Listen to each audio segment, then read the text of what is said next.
guys most of the time. So the world is flat. I won't believe your lies.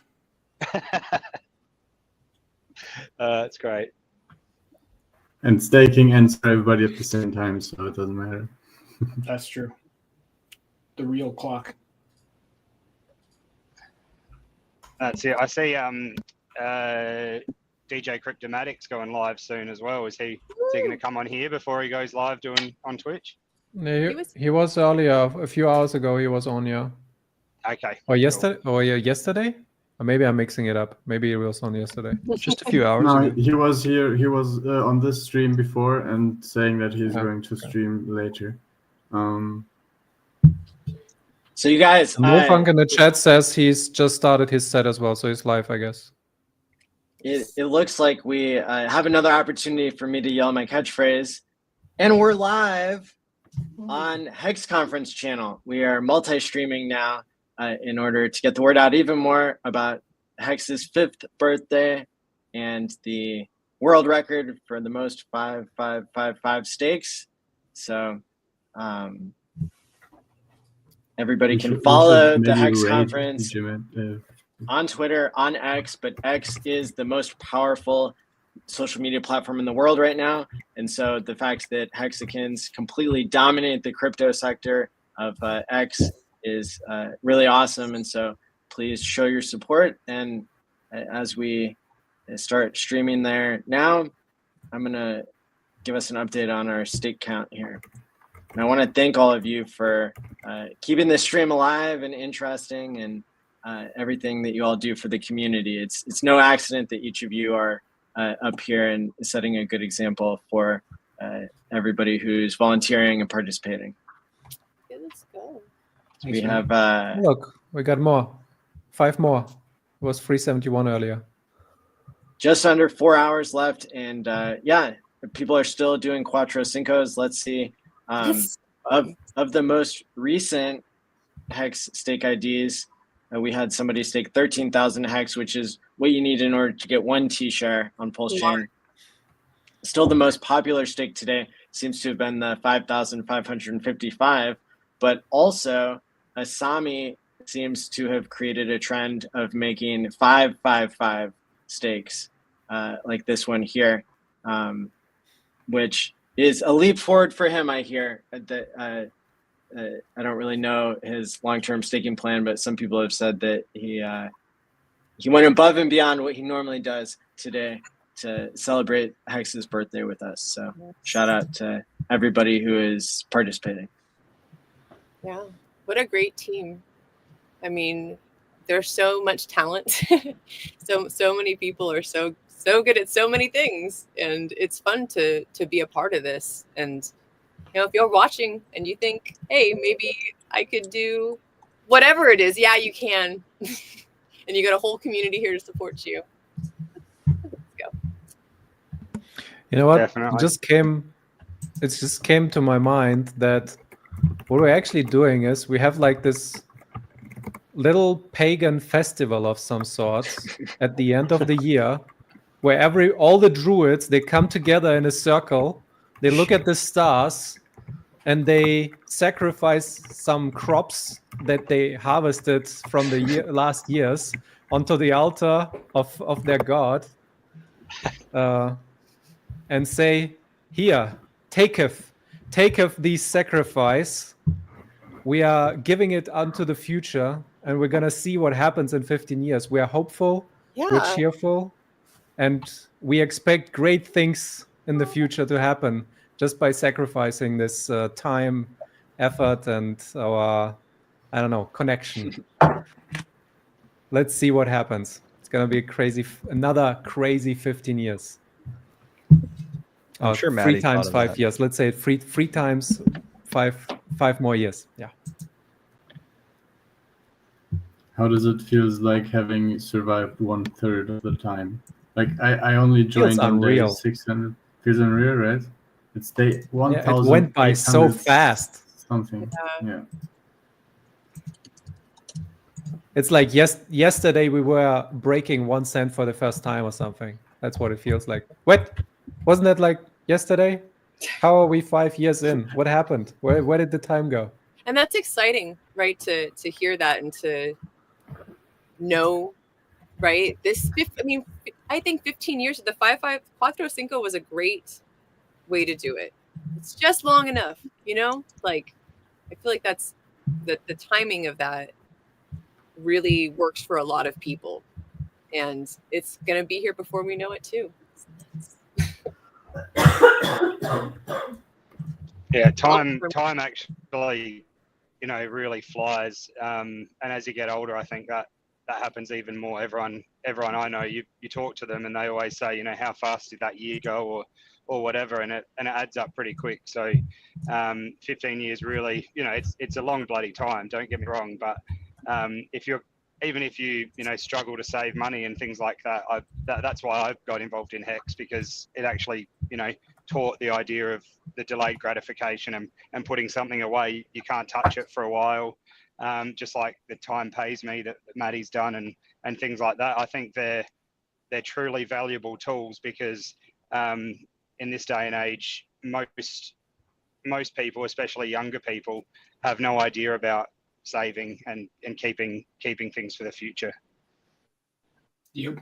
If you want time to go fast, have kids. At 15 years, they'll fly by in a heartbeat. I have kids now that are probably the age of SJ and Sticker Guy, and it goes pretty fast. Wait, what do you think is my age? And I'm super curious because I don't think we're anywhere close.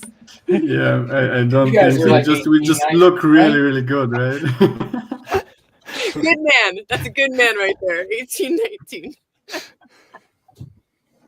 I'll take it. Yeah. Let's say 18. That's right. Yeah, and right. So in 18 years from now, HEX is probably still going to run, and HEX is probably being forked 5 times because the crypto is growing so much that one post chain is just not enough, and we need to fork it again. And then we have to manage. Then we will have tools where we can manage all chains with all stakes at once. You hear it here first. Let's go. One for each continent at first, one chain, and then one for each country later on. No, it has Makes to be sense. global from the beginning, because of the if it's just one continent, I don't think that would really work, because some continents are much stronger, and in the end, I really am a big fan of making both all HEX be the same value. I already thought that when we were on Ethereum Fair and that shit, but well, that didn't quite work. So we'll try on post chain, because I don't know, but I can see the argument of some of the OGs saying that why should I keep my Ethereum HEX if the gas fees are so much more expensive? So I just sell it for the better network, and I can get that. But man, getting 7 times more the HEX for the same money is just I don't know. How are you guys doing this? Do you split it 50-50? Do you just buy P-HEX? Do you just buy E-HEX and don't keep it liquid? Do you buy P-HEX for staking and E-HEX for speculating? How are you guys doing it?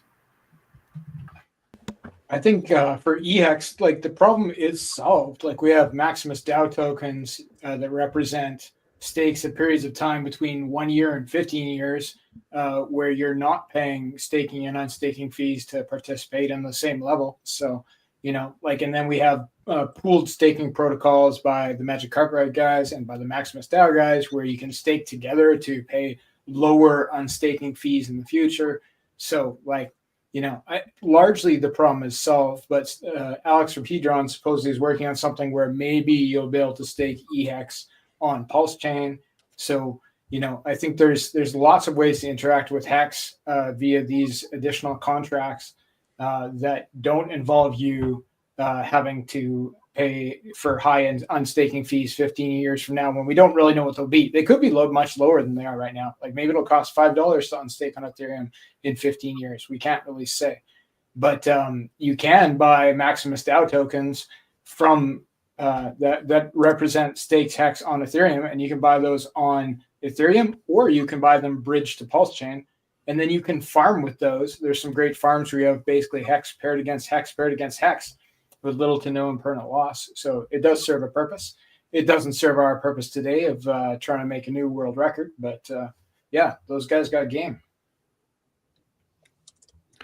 I'm thinking that if Ethereum wants to onboard the world, it's gonna eventually fix all the gas issues and pricing and whatnot. Look at gas Because right it cannot grow endlessly. Gas is ridiculous right now. Yeah. On Ethereum. I think they're gonna fix it. So with a part of my HEX portfolio, I am buying more EHEX just because it's a gamble for me. But I'm not going in one way or the other fully. Both is good. Mm-hmm. I like both.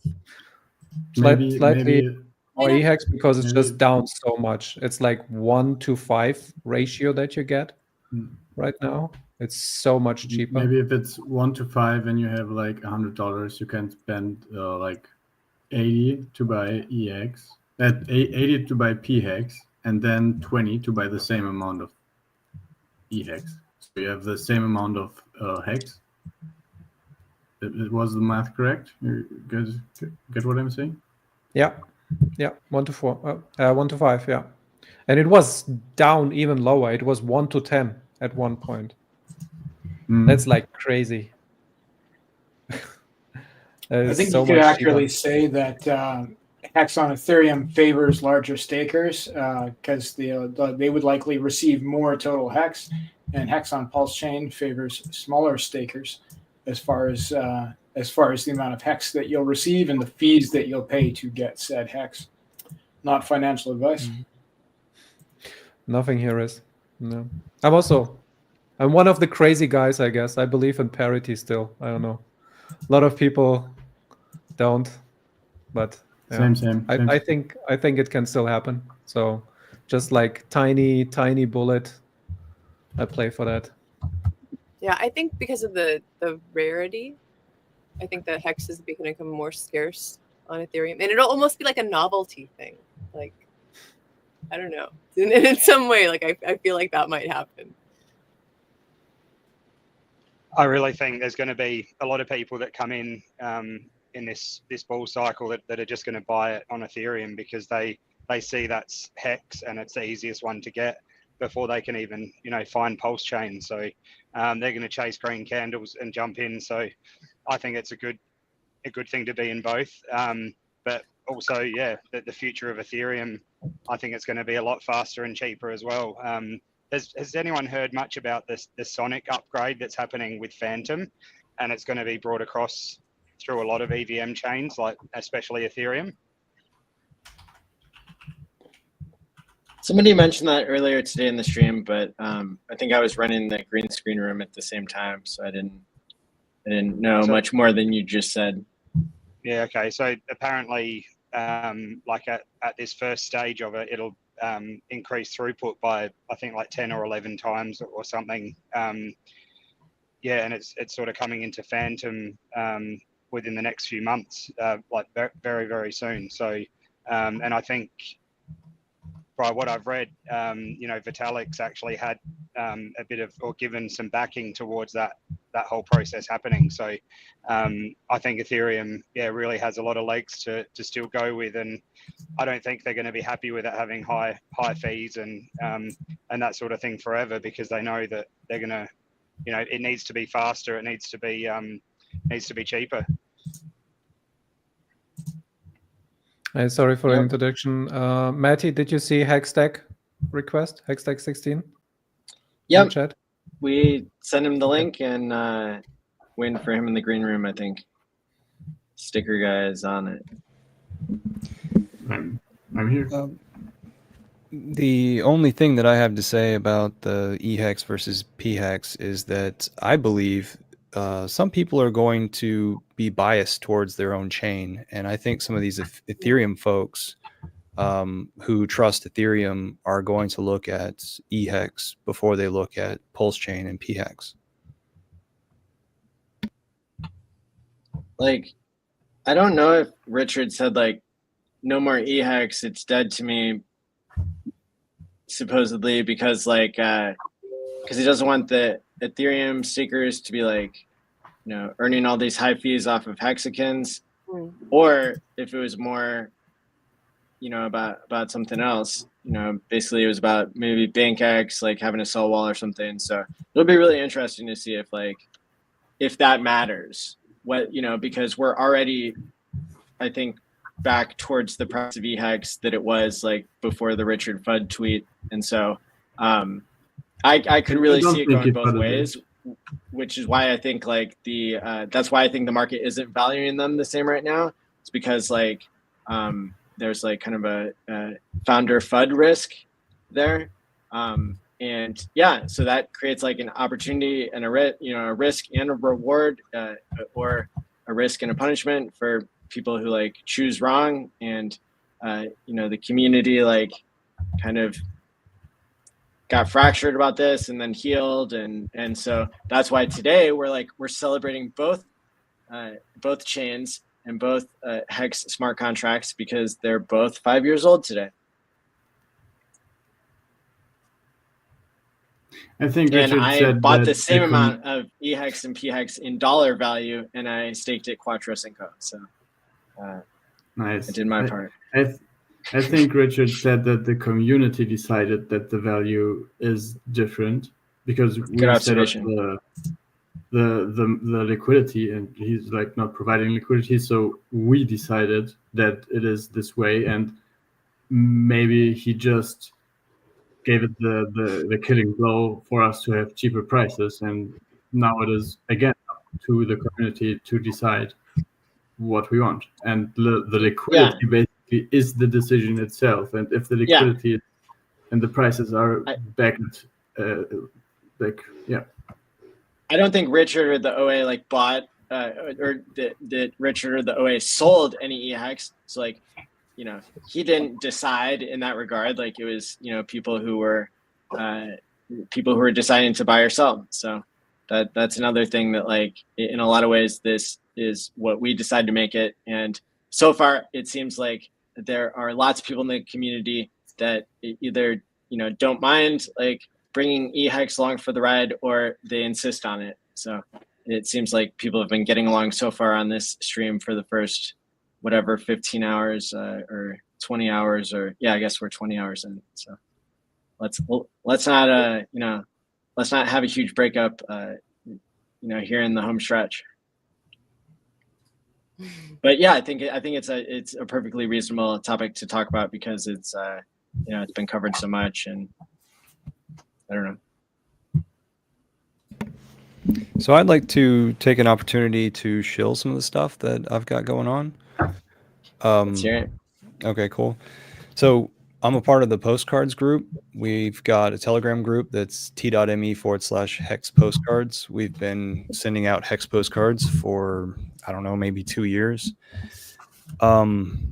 We'll take donations, and if you want to be a part of the group, please come and join. If you want to be a part of the designing or any sort of marketing ideas, the discussion, every once in a while we run contests and give away crypto prizes for design work of both side A and B of these postcards. We don't have a competition going on right now, but let's see. We have a website that's hexpostcards.com. Is this true though? Isn't there always the puzzle competition going on? Oh. Hold on.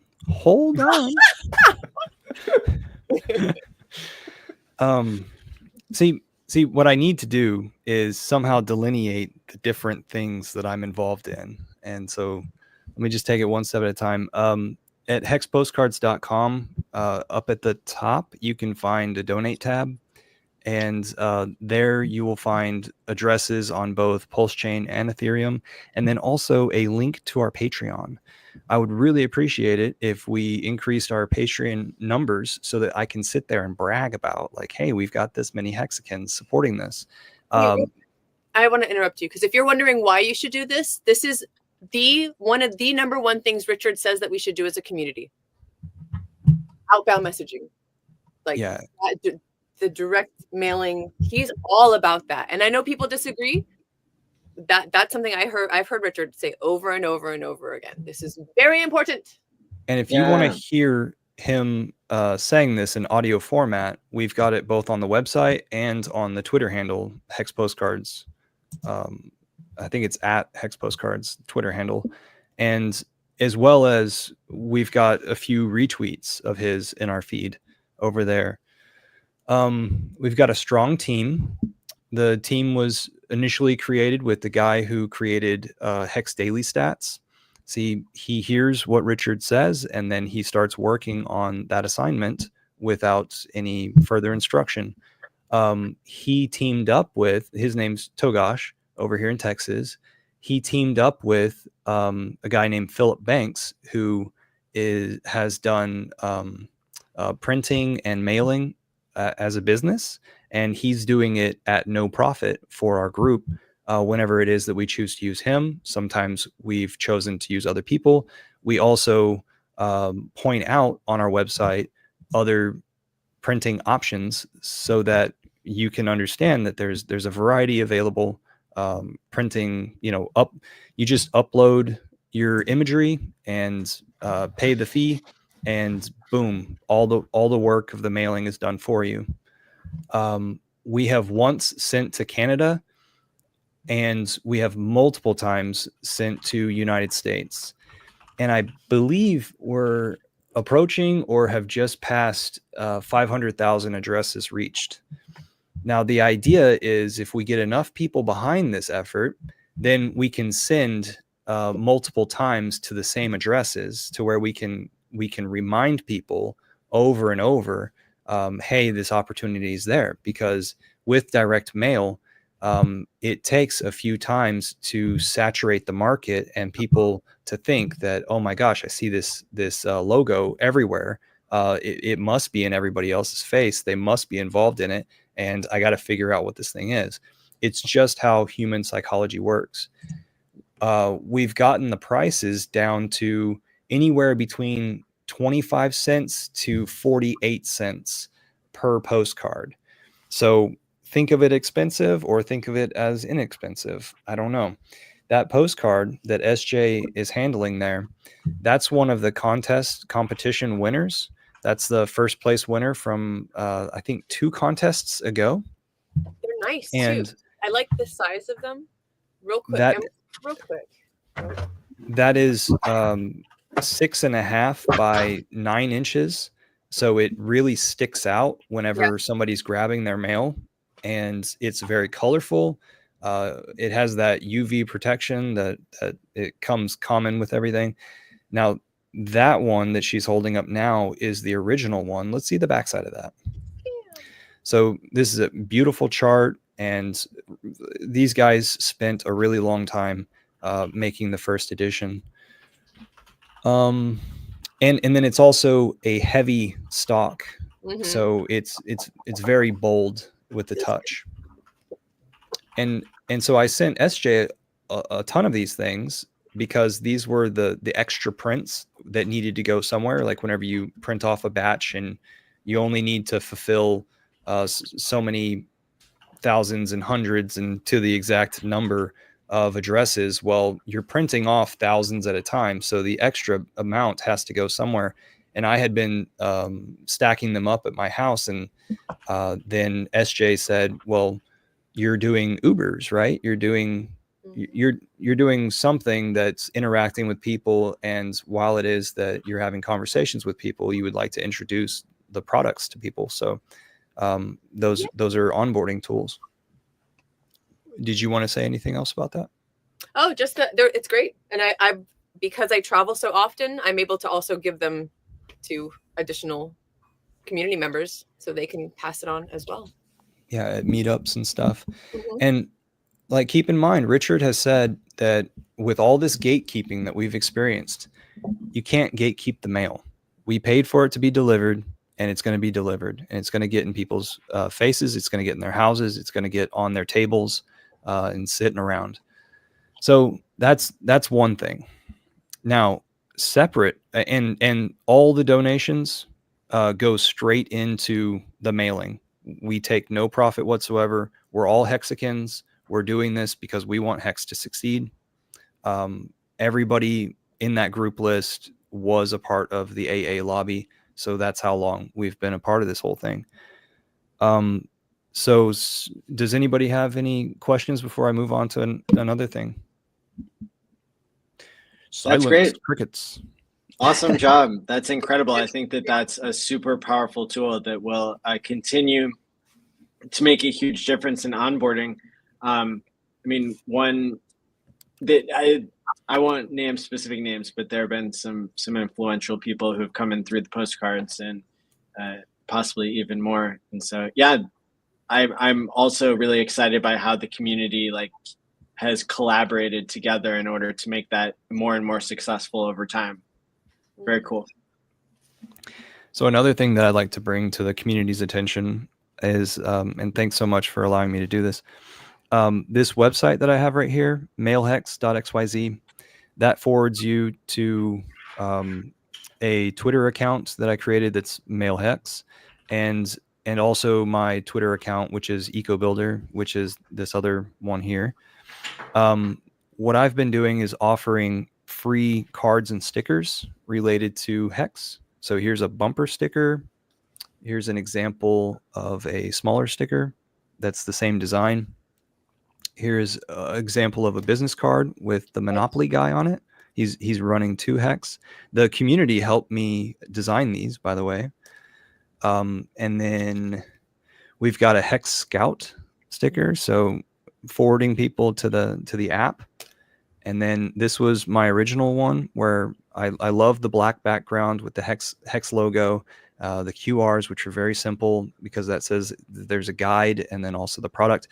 And then on the back side, I say that these are audios, but these are awesome videos that highlight Richard and Hex. So introducing people to Richard as well as Hex. And this is so that, if you find somebody that's just chilling throughout their day, you run into them out in the wild and you say, hey, would you like to learn about crypto? I've got these QR codes that you could scan and listen to passively as you're going throughout your day, like maybe you're driving. I think there's great potential for those people who listen to podcasts to then take the opportunity to put more things in their ears. And then I also have another card here for the DeFi puzzle, which is another thing that I wanted to tell you all about. DeFi puzzle is where I put 1 million PHEX in a wallet that is only protected by 12 words. It is meant to be cracked because I had AI interpret the 12 words and put or to convey those 12 words into a piece of art. So the AI image that I have at defipuzzle.xyz, as well as on the Twitter account, defipuzzle,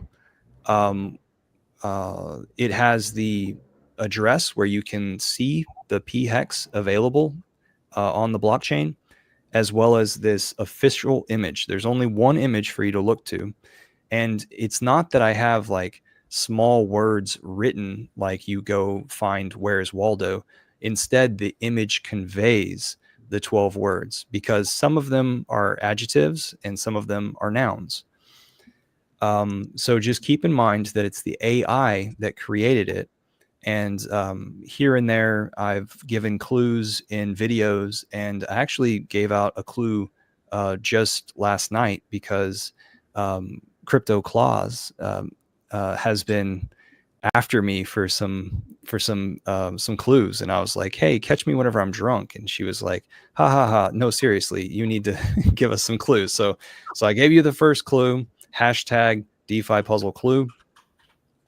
So that's what I'm incorporating with the free packages that I'm sending out to folks. Anybody who's willing to give me an address to send this stuff, I will happily pop that in the mail, and worldwide as well. It doesn't matter worldwide or not, because I've got these cool stamps right here, which are US Forever Global stamps with these poinsettias on them.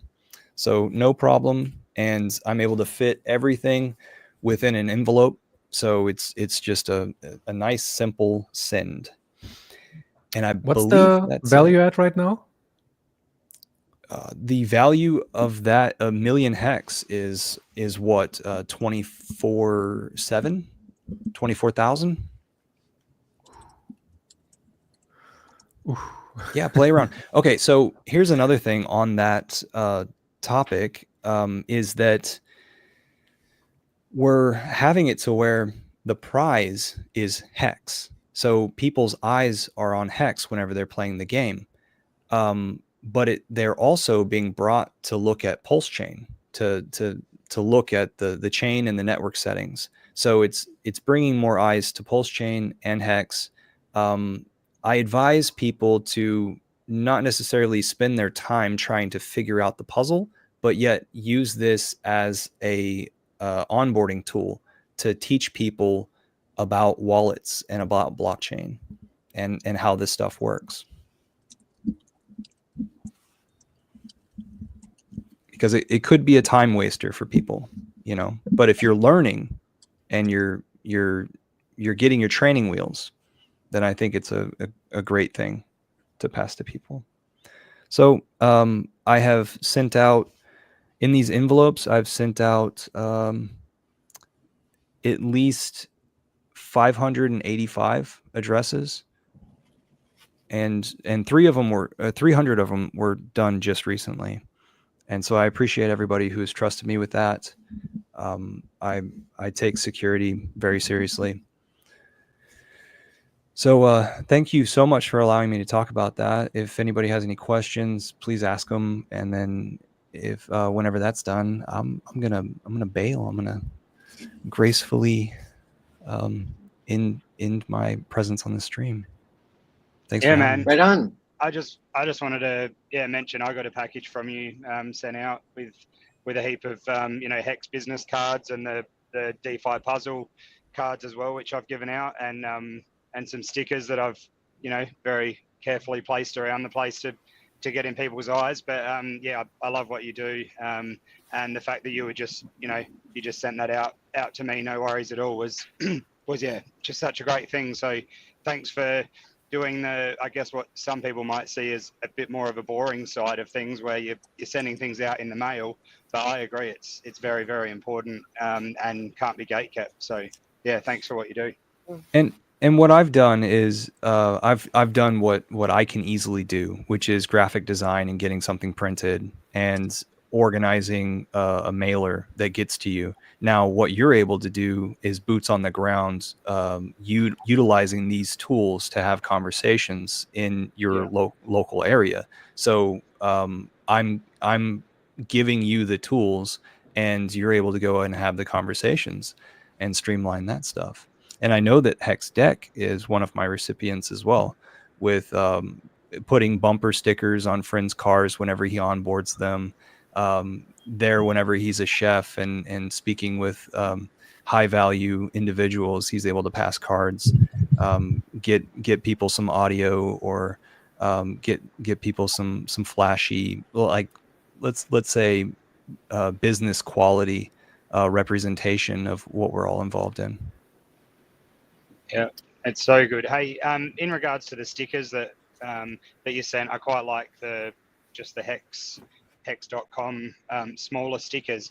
I know that they're probably more expensive to produce than the cards and things like that. Is there a way that we can buy them in a bulk lot? Like a good stack of them? Yeah, so what I've been doing is utilizing stickermule.com, right. and just uploading. It's very, very simple. Uploading images that you get from maybe myself or DOSBomb's Google Drive. You could grab just an image. Let me post that, by the way. I'm going to post it in the chat. We were speaking about that just 2 hours ago whenever DOSBomb first came on the stream.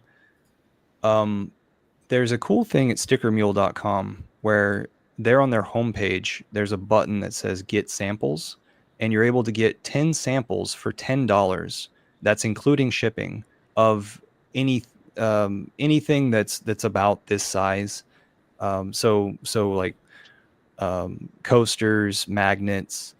You're able to just try out an idea. So if you've got some like meme about HEX that you would like to see on a magnet, and you're not interested in buying a $200 bulk 1,000 set of it, then that might be interesting to you to just do that.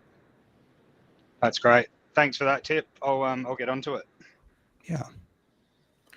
Matty, I posted the message in the private chat if you want to copy that. Old timer computer, yes, I will ship to Europe, no problem. What is this you want me to share? And you want me to share it in the comments? Yeah, for everybody. Okay. It's the link to the Google Drive on my Twitter. Awesome. That has all the colors, the definitions, the exact hex colors, the exact post colors, all Beautiful. The schemes. It has all the stickers, and it has all the logos of a lot of coins and on the main chain coins and so on. It's everything, a giant Google Drive with all the designs that we have and some additional photos and so on. Awesome. Very good. People will hopefully bookmark that and put it to good use. So we've got 2 people joining us, Hex, Deck 16, and Money Gang Crypto. Anybody who's on screen right now is welcome to broadcast this to your audience on X or YouTube. And that's much appreciated. And Eco Builder, thank you so much for everything you're doing for the community, and both online and with the physical print stuff. Really rocks. Thank you. And I see in the comments, Billy, thanks so much for being Patreon. Spider, thanks for being Patreon. And there was Steven Invests. Thanks so much for being Patreon. I'm also a Patreon, and I want to say real quick, Eco, I'm super proud of you, because a lot of things that you do, you've done for a long time, and I'm just starting to see you come on and talk about it and share it more and be more vocal about it, and I like seeing that. Proud of you for doing that. And I also have to take off, so I want to just say same here. Bye to everybody. Thanks so much for being on, guys. Appreciate you. Take care. Thank you. Oh, next time. 5 years. I'm gonna dip out as well. Hello to Dipcatcher. Right. Hello to MGC. Hey, what's up, everybody? And I heard it's a rare item that you have in the back on the wall now because he's missing in action. Everybody have fun. Enjoy the next 3 hours and 15 minutes, and see you in 5 years, I guess, at the very least. Bye. Fair enough. Hopefully before then. Awesome. So we have our 3 new guests on screen here, including Dipcatcher. Welcome. Happy birthday. What do you consider the first day, actually? Is it contract deployment date, or is it the first day that HEX staking was live, or was it the Bitcoin snapshot? I just panicked and hoped nobody would call me on it. Does that count? Yeah, I guess. Because that's kind of, you know, I can't remember exactly the date, but I remember, I think the snapshot, it was over Thanksgiving weekend of 2019. So I think that was sometime in November, actually. Well, Dipcatcher, you may be uniquely positioned in this panel to like educate people about like the pros and cons, particularly the cons of doing a max length stake at this point. Do you want to make some comments on that? Yeah, sure. I guess the kind of probably my biggest contribution to the HEX ecosystem was the stake pool assets. So there's Maxi, that was the first one. That was a 15-year stake pool. It had something like 2,000 participants. And then Deci, Lucky, Trio, and Base. Those are 10, 7, 3, and 1 year stake pools. And those were made mainly to solve the problem of gas fees for end stakers.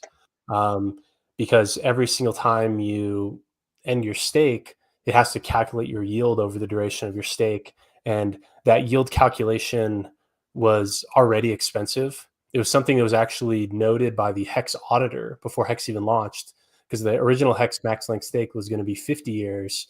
The auditor said, you got to cut that down because that won't fit on a block. And so they actually were, the auditor recommended 10-year max. They ended up rolling out 15-year max. So it was kind of already a known issue that the end state gas calculation was it filled blocks, and so the gas was kind of already bad. It got worse during a bull run, and then it got 3 times worse when there was an upgrade to Ethereum, which caused this one particular way of reading and writing to memory or to storage specifically. It caused that to be 3 times as gas intensive, and so there are a couple things that kind of swirled together in 2021 that caused gas fees for ending stake to be pretty high. And the longer that HEX stakes are, the more it costs. Every single day is more. There's a calculator that I built that kind of shows the math behind it. But basically, there's only enough room on a standard Ethereum or Pulse chain block to fit 2 max length stakes. And if you compare that to the about 1,500 normal transactions can fit in a block. So the HEX staking is kind of gas inefficient, and so that's I guess that's the main risk in the long-term stakes, other than opportunity costs. Because like any number of bull markets that maybe hit highs that may never return could happen during that. So there's that the price risk, but there's also the risk of your HEX stake at even not 15 years, even a 10-year stake could be prohibitively expensive. There's always that risk of filling the blocks, and so which I'm always kind of caught in the middle on it, because I have built things that help solve that problem, but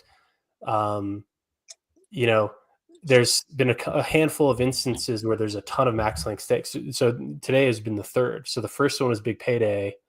Second one was when Icosa launched. And then third one was, here with, this new number of max length stakes.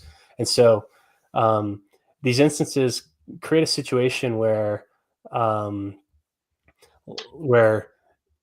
they can flood the blocks and drive gas price higher and make those stakes infeasible for a lot of people to end. But the people who do the HEX stake pools, they directly benefit from that, because instead of every person having to pay a lot for gas, one person pays for it on behalf of the contract, and there's mechanisms where you can reimburse them trustlessly. And so stake poolers directly benefit from any instance where people flood blocks and cause more HEX stakes to be infeasible to end. So while I think it's one of those things where it's bullish for the price for a lot of HEX stakes to be infeasible to end, but it's not a good user experience, and it sucks to be you if you're one of the people who are unable to end your stake. It's bullish for the ecosystem, because the more stakes that are infeasible to end, not only does that HEX not come back into existence, and the yield it earned doesn't come back. I think my cameras went off, but also those T shares actually remain stale. They still sit there, so they actually continue to absorb inflation, even though it can't be claimed. And if a stake is not feasible to end, it's probably not feasible to run good accounting on, because who's going to pay that? Because you have to pay that massive fee for good accounting as well. And so the more stakes that are infeasible to end and infeasible to good counting, I think it's actually a good thing. It's not good for the users who are counting on that stake, but it's good for the ecosystem as a whole to have these kind of deflationary events for HEX.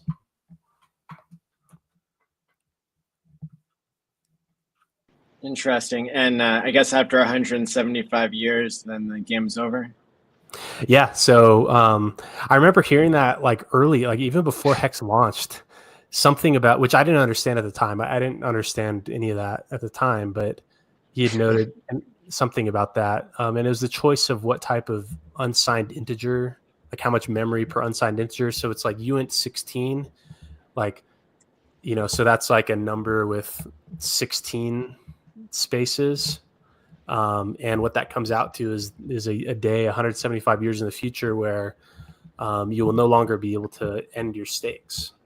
And so at that point in time, the hex supply will become fixed. And so it's kind of like Bitcoin. Bitcoin's supply stops being emitted at what, like 140 some years in the future, 150 years. And so it's kind of like that, where there's a point in time where you can earn that inflation and then it will become fixed in supply.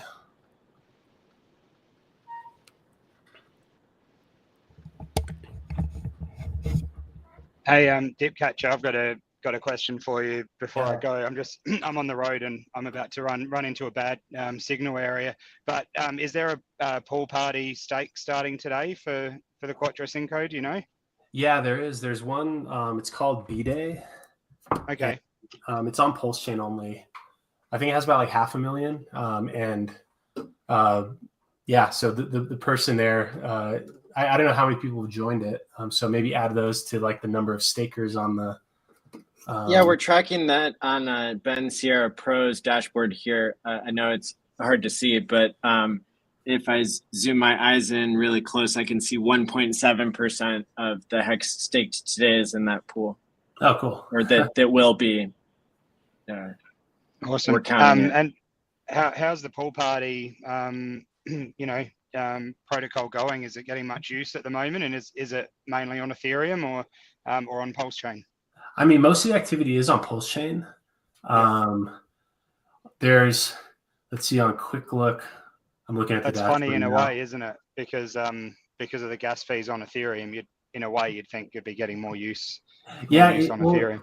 I think that part of it is that just because so much of the HEX economy has basically fully moved over to Pulse Chain, there's just kind of less activity in general on Ethereum.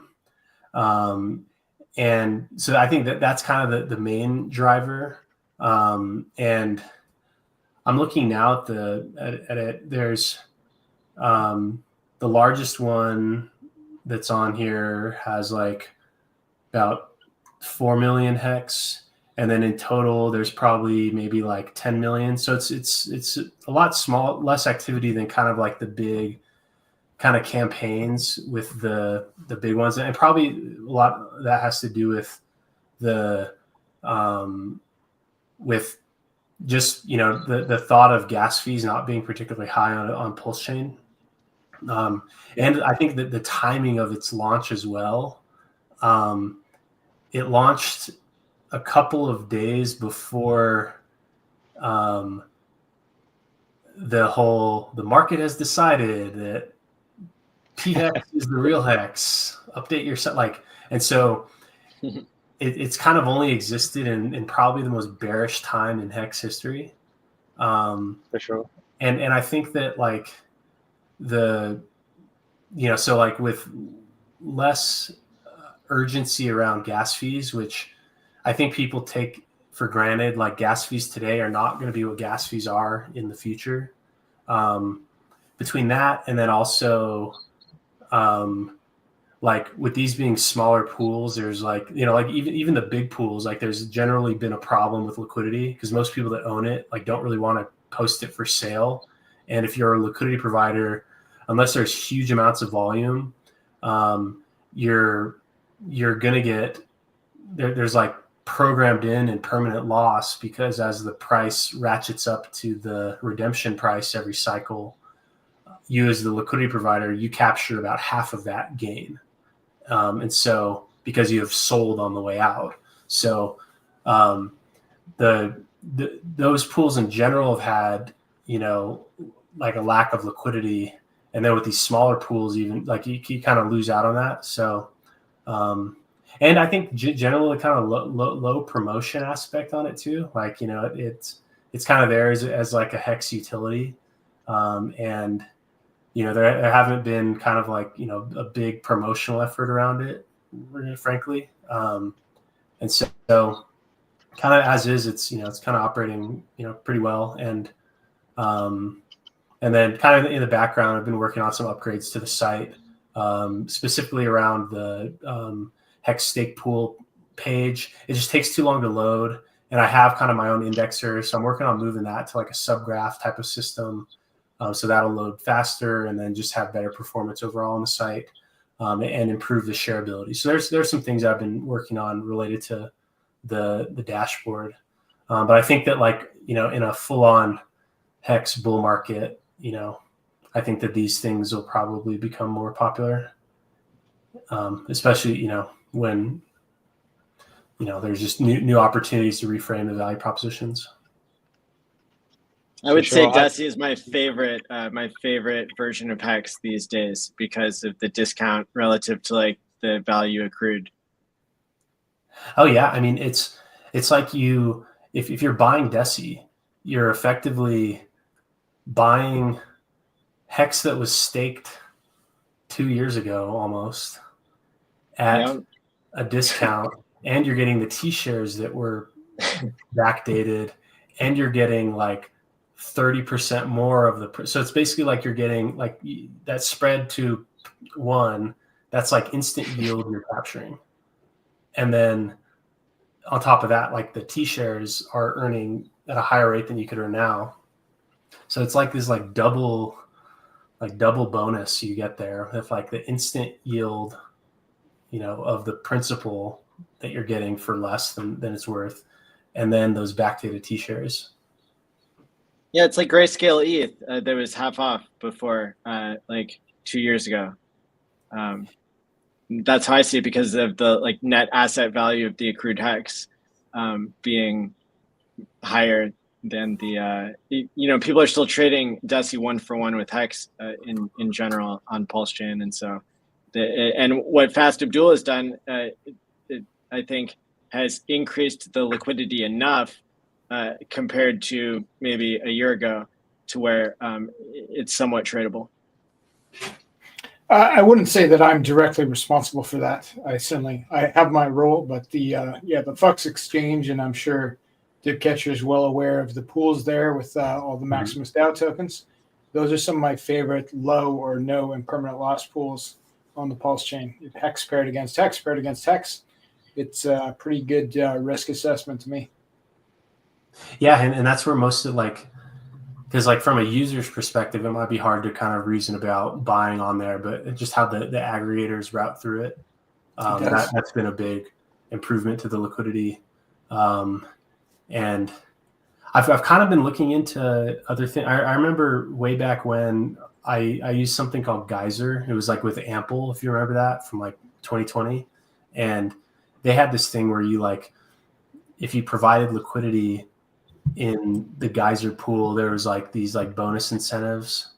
I've kind of been trying to explore different ways to try to incentivize, but also it's kind of a hard thing to even try to suggest to somebody, especially when they're at a discount, because if you're at a discount, like the road to the redemption rate, which the price, it is the way the redemption and minting works, the price will reach that rate at the next cycle. And so it's like, if it's already kind of hard to recommend to somebody to provide liquidity on something that marches up, it's even harder when it's at. So it's like, I've been going back and forth on really how to incentivize that. And I mean, really, I think that the way to incentivize it is to the prices being discounts, maybe in our minds that's a discount, but it's kind of like maybe the prices need to be lower in order to get the buyers coming in, and then that buy pressure kind of helps absorb on the bottom, and then so maybe just like a low liquidity environment is kind of how these are gonna be.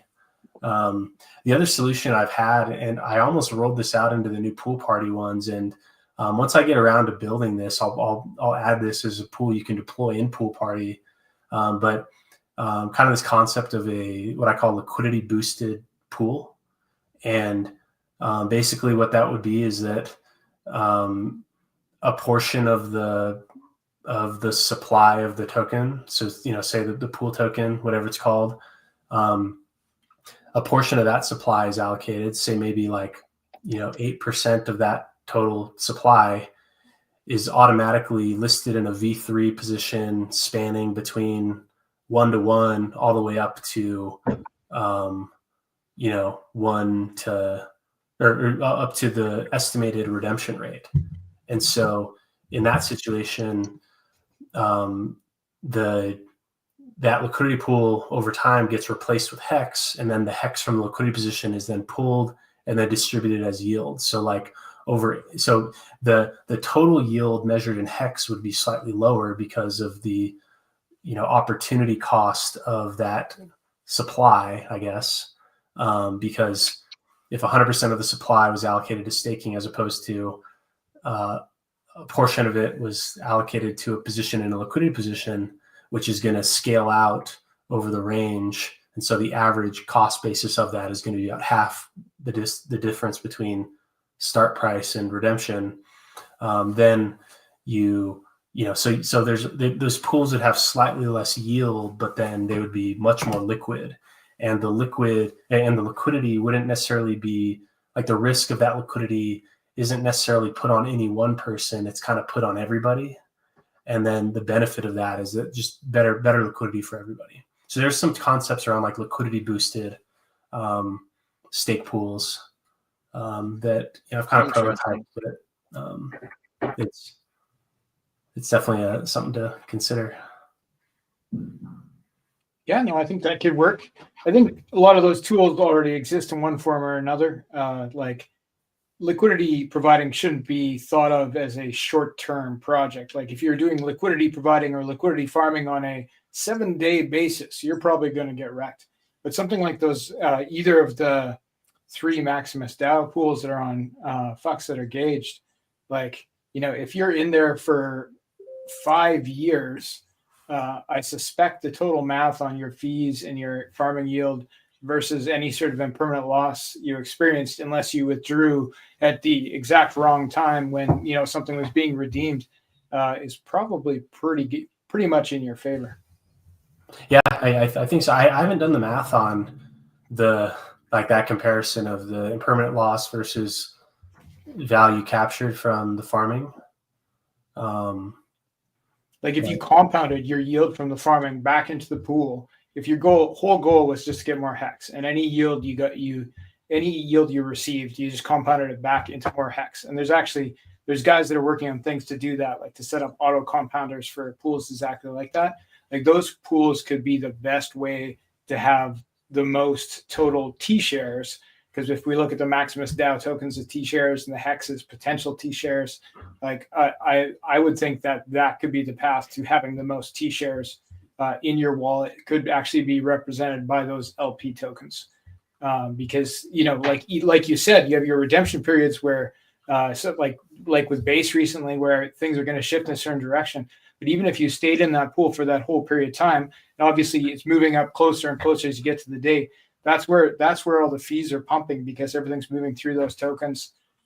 It's the math on being in the pool versus not being in the pool, I think, is a big win on those in particular, since everything in the pool is essentially HEX. Well, you heard it here first, guys. Put your Maximus pool tokens in these in the FUX pools and make it easier for everyone. Yeah. Yeah, So then I've you got can one stake super those quick. tokens on FUX or 2 FUX, and you get bonus yield. That's the Okay. deal. Yeah, so that's why I said that you were helping with that, because I'm on it. that provides the right incentive. I just want to throw one quick idea out there that right now it's being argued whether there's jurisdiction over like HEX and Pulse Chain and PulseX, but then you also have Donald Trump saying like, oh, what if we didn't even charge any taxes to people who own cryptos that were like made by a United States founder? And so I almost wonder if like something like a wrapped version of HEX stakes could be, maybe not this version or maybe this version would ever be like considered something that is, then tax free and because the math just shifts on it suddenly. I mean, you and I thought the exact same thing when we heard that. Or, I mean, hopefully, Richard, being a Florida man, could help grease the wheel on that, you know? Boom. Money Gang and Hex Deck, do you have questions or thoughts, or how do you want to weigh in? Well, I would say, if anything, Richard has the right lawyers to figure out the code for taxes and crypto and stuff like that to make it beneficial to his followers. That's for certain. Yeah, I think we get a decision pretty quick. I mean, if XRP is pumping right now and everyone's going crazy on TikTok about that shit, excuse my language. I think we start to see some clarity this year, and then I think it's January 7th they replace Gary. So it'd be interesting to see. I saw that Gold Kid mentioned putting pool tokens on Coinbase would be cool. I think there is actually going to be much more easier regulatory clarity when it comes to how to be on exchanges, particularly like Coinbase. That's going to be like one of the biggest things in changes of leadership when it comes to the SEC and a pro-crypto president, is that process will become way easier, right? This needs to happen, this is how much you need to put up, etc. So I'm pretty bullish on that. I know that there are guys in the ecosystem that don't like CEXs or centralized exchanges, but I just think it's a necessity for an ecosystem. Yeah, I agree. I mean, I once tried to put apply for Pulse Chain to be listed on Coinbase, and one of the questions in that whole questionnaire is this coin or the people related to it involved in any type of SEC or legal action? And I thought about just putting no, even though it was literally like right after it was like the lawsuit was announced. But hopefully, hopefully that it just becomes a little more streamlined, because right now it seems kind of opaque, where like it probably comes down to what do the employees at Coinbase have a bag of. And maybe there's elements of, when they're looking at things that have high trading volume and what are going to drive new customers and drive revenue from volume. But it's kind of, it seems almost like kind of random, like what things are, like you look at what's listed on Coinbase and it's like what are these things? But I don't know, I guess on the flip side of that, if it does become more like easier in general for things to get listed, is like the value, like the differential value gonna be substantial for coins listed there or not? Or is it just gonna be like so saturated with, is it gonna be like pump.fun, but on your iPhone on Coinbase app? So that's kind of maybe the flip side there is, if they are just announced that they're integrating Apple Pay into Coinbase, so the boomers can buy. Shout out to all my boomers, by the way. Got love for the boomers, but yeah, be able to pay with Apple Pay.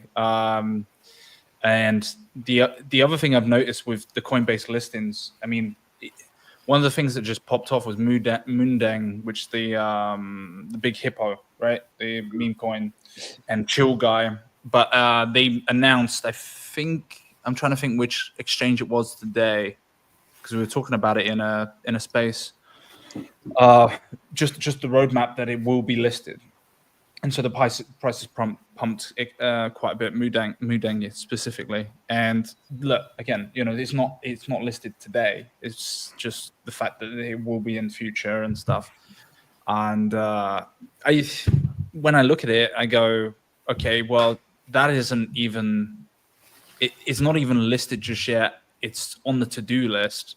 They're making this process so they've made this process so difficult that it takes a while for it to even get on those centralized exchanges, even if it's a meme coin.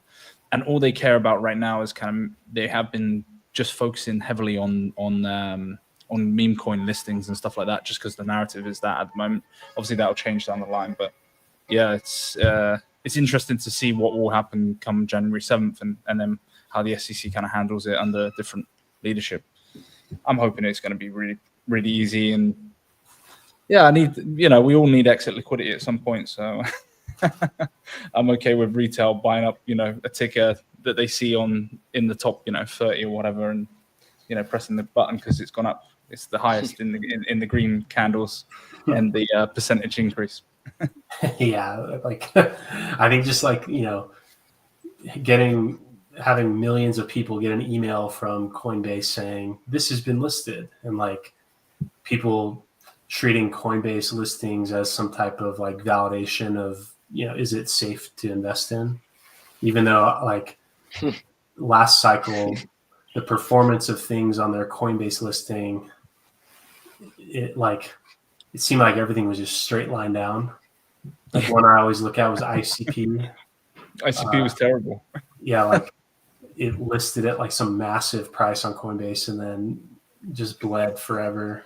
And that was kind of, but I think it always kind of goes back and forth. Like there was a point in time where like buying the listing was bullish, and then it was flipped to buying the listing was bearish, and then now it seems like buying the listing is, I don't know. I mean, with meme coins, like how much they move in either direction and like cycling from thing to thing. Bearish or bullish based on your timing, I guess. I mean, they are only listing the Cabal coins. That's what I've noticed. They're all of the Solana Cabal coins are getting listed now. And so they're happy with that. They won't even like stuff that's kind of taken off from say Pump Fun and then kind of organically been CTO'd. They really just only care about Cabal coins. Like I don't know if you guys been on social media quite a bit, but I can't stop seeing Chill Guy everywhere. I'm just seeing it in everything, on Instagram, in posts. I'm seeing like normies post this stuff in their videos and stuff. I'm like, this is way too psyop. This is way too strange. This phenomenon that I'm seeing. So yeah, it's well, he did have the benefit of Mr. Beast helping pump that. So. Oh yeah. Oh no. There's loads of insiders though, right? Yeah, pumping it up. Yeah, I wonder what how it all concludes, because it seems like in the past cycles seem to conclude like a combination of just like Bitcoin's halvening kind of being priced in, and then some big thing. Like way back when it was like a Mt. Gox issue, and then there was BitConnect, which like it absorbed a lot of, and then there was like even in 2020 there was like a little subcycle from like that. I think it was OneCoin. It was like another Ponzi thing that absorbed a lot of Bitcoin and then sold it all. And then FTX was like the big one of this past one. So it's like usually just like the cycle kind of ages and then there's like a big thing. But I think a lot of that like industry-wide bear market stuff happened because like in 2017 cycle, Bitcoin was like the main trading pair on all the centralized exchanges. And so Bitcoin going down caused everything else to. And then kind of replicated with Ethereum being a primary trading pair when Uniswap came out in 2021. And then, things were kind of, coupled around that, but then still a little bit isolated. But then now it's like any given meme coin market, the main trading pair has primarily been Solana. But like these things, it's like they go through a full bull and bear cycle in the matter of days. And like for most of them, all the gains and losses are allocated within a matter of hours or days. And so it's almost like instead of a big bear market happening all at once, it's like a bunch of mini cycles are happening every single day.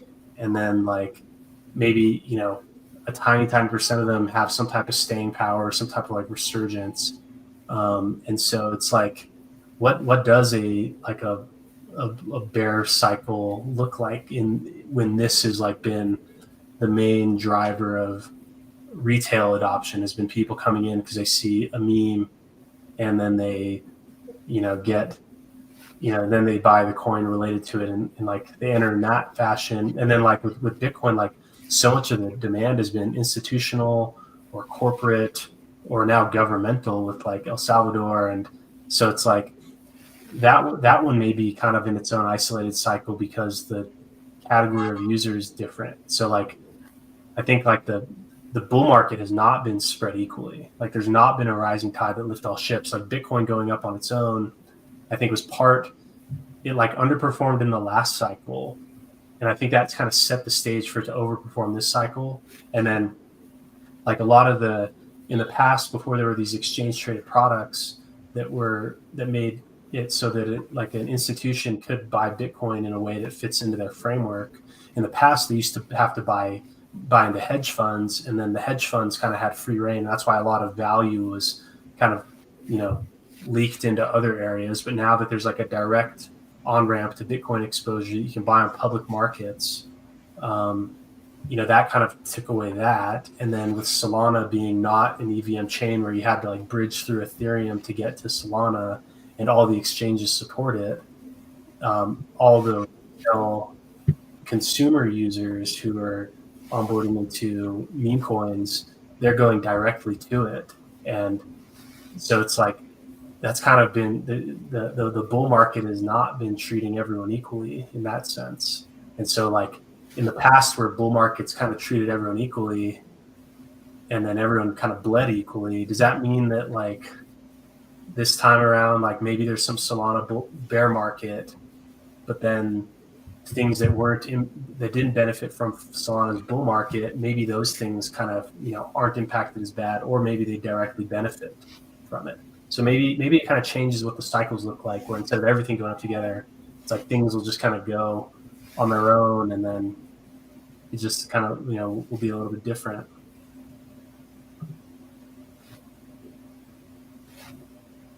Well, I know Solana's hurting right now with this XRP push. So Yeah, man. Yeah. XRP guys are going crazy over a 5x. Like, okay, well done, guys. I mean, it ended like 7 years of Solana reminds me of Bangkok in Thailand back in the military. So. Oh, man. Bangkok nowadays, bro. But hey, we've got the best meme, because HEX is the better Bitcoin. So there you go. Yeah. I like the fact that.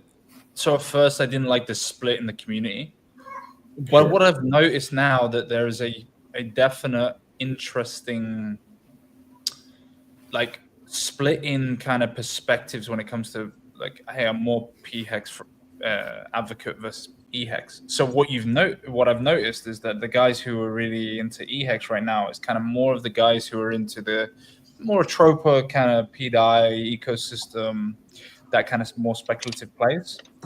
The guys who are more into the mystery and what could happen and all of that kind of stuff.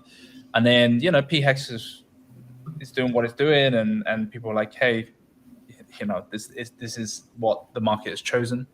But I just like the fact that those two sub communities have kind of formed, because like any good two good companies going at each other, as per se, competition breeds success. And so that competition, in a sense, even just between the split of the two tickers, has been beneficial. And we're starting to see that as well with price increase on the HEX, for example. We had that 40% increase the other day. So I'm like, hey, I like this. I like where this is going, because at first I thought the split was going to be really detrimental. Obviously, the split in economic energy between multiple different coins, you go from a singular coin to multiple different coins, etc. But I like that there is maximalism on both sides. And I also like great point. Yeah. Shout out to Johnny Chaos. The OG. Yeah, I mean, so the price, like that ratio is set over such a tiny amount of the supply, because an overwhelming amount of the supply was held by the OA, now sacrificed, that just sits there. And then so the user-owned supply, only like a tiny percent of it's actually been bridged in. And because it's still like we haven't had a big kind of onboarding instance of people that weren't already here. And so all that is, and because there's so many now competing assets on Pulse Chain, it's like we've really only seen what that ratio did during a time when one part of the users were trying to just like drive full adoption into Pulse Chain, so they kind of did that. they're swapping their EHEX for PHEX, and then a whole other set of people are just swapping their EHEX for anything else. And so there's like we've kind of only seen it occurring in one scenario, and like that. Like it really didn't. I haven't added up the sum of the trading volume, but even just the hex, like the EHEX ratio, because what is it now? So like EHEX, it's like 5-1. Okay, yeah. So like it went from 10-1 to 5-1 in a couple of weeks, and that was after and it had gone to 10-1 in a couple of weeks, and so it's like it doesn't really like take much to move it. And I mean, like I think like I always point out the combined hex price, because that to me is still the overwhelming majority of user owned supply, because so much of the user owned supply was staked for a time period longer than between now and when Pulse Chain launched. Like, so most stakes coming out, people have both. And so like that, and that's still the cost basis for most users is, like you either minted or bought your hex prior to Pulse Chain, and then so you have both. And so like that I think is like the important one when like looking at like psychological levels of hex in general, because like most people, if they're going to be selling hex, they're going to be selling both. And now it's even created a scenario where like I have like some people that I know, not in our little ecosystem here, like they didn't even know that they had hex on Pulse Chain. They're all pissed off. So like, look how much down it is. I'm like, well, did you look at your both hexes? And they're like, both hexes. Like, what are you talking about? And so then they're like, oh, nice. Like, and then they sold the Pulse Chain one. And so that kind of thinking, you sell the one that's higher or you sell the one that's more liquid. And that kind of could have some like kind of restoring aspects to that, just as stakes end and people who weren't really trading the ratios because they didn't have the hex at the time. Now that it's happening, like there's going to be the people who already were more favorable to PHEX only, and like this is the real hex, and that portion of users maybe are going to sell their EHEX, but like the other categories of user, there's more of them that, like if they're going to sell, they're going to sell both. If they're going to hold, they're going to hold both.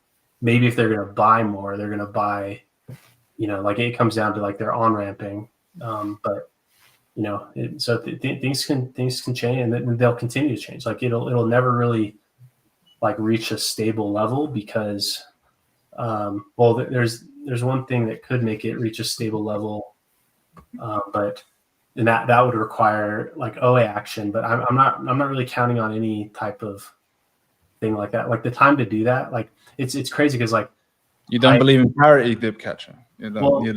I believe that price can reach whatever the current supply and demand will support. But what could have kept EHEX and PHEX at parity, which like going into it, like I thought it was like a no-brainer fact that this was going to happen.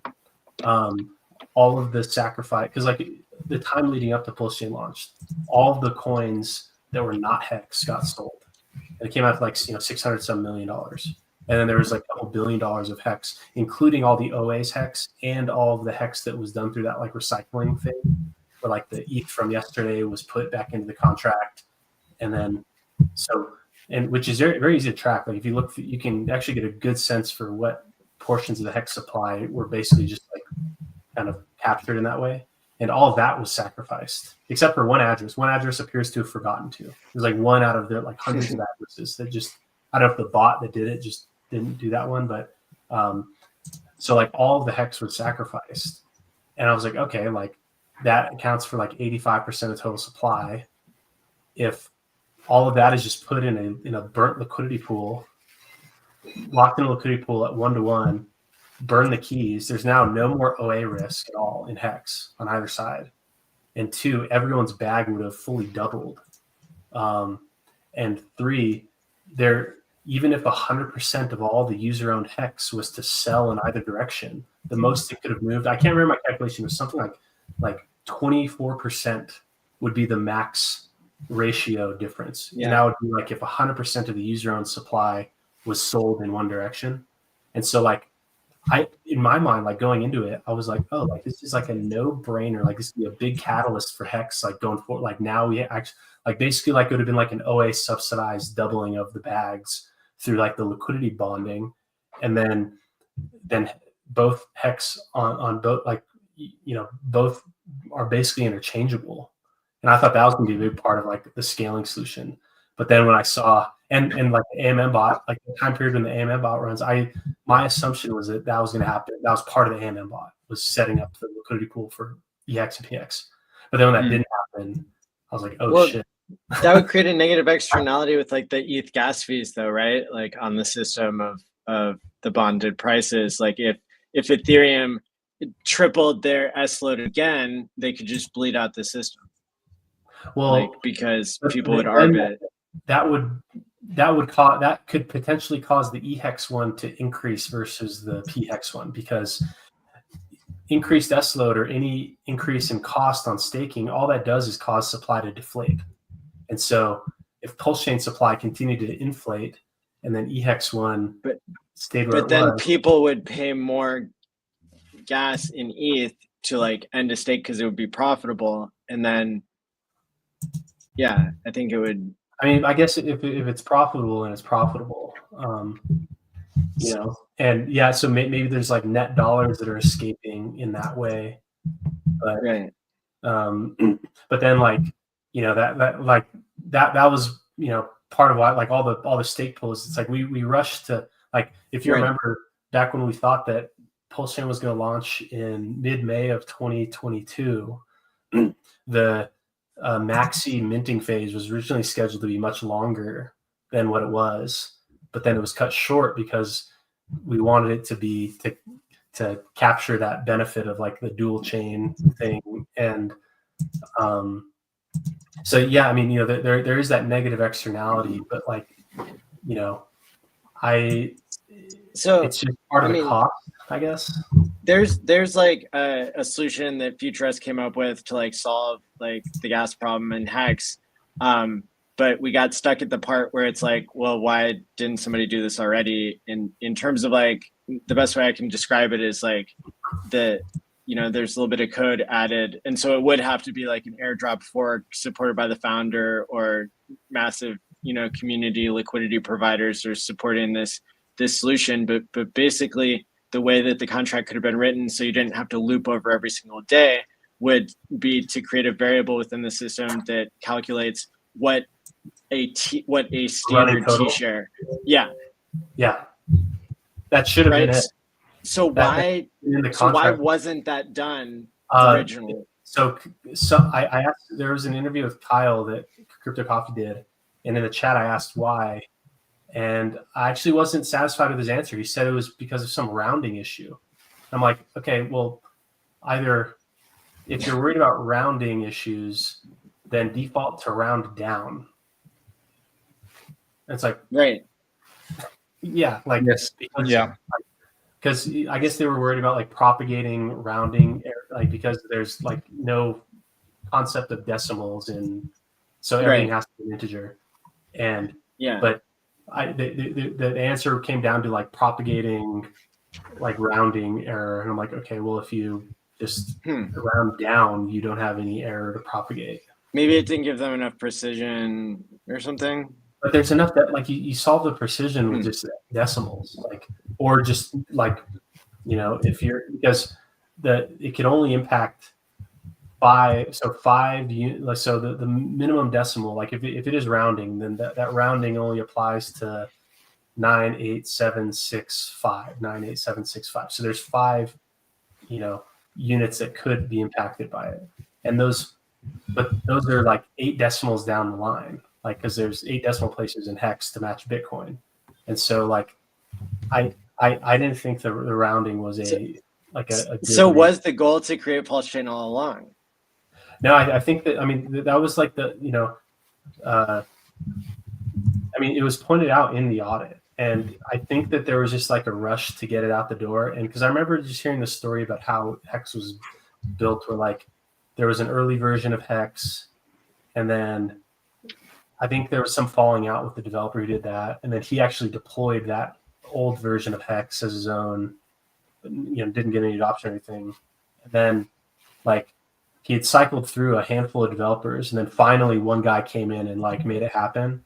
And so I think that there was like kind of just a rush to wanting to get it done, and probably the cost, because it's like Richard had a lot of money then, not the amount of money that it appears that he has now, but back then, however much Bitcoin was, however, who really knows how much money Hex had?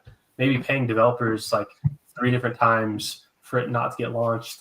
Maybe there's kind of that kind of emotional, like, okay, I'm just like, we're just gonna run with it, even though like there's probably a handful of things which that they would have done differently. But yeah, I mean, a running total would have been an instant solution. Like, so I think that also like at the time,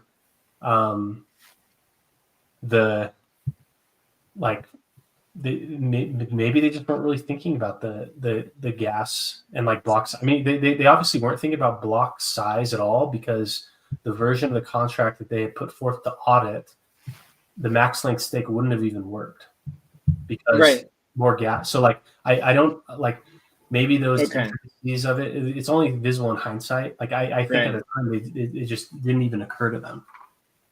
So then the question becomes like what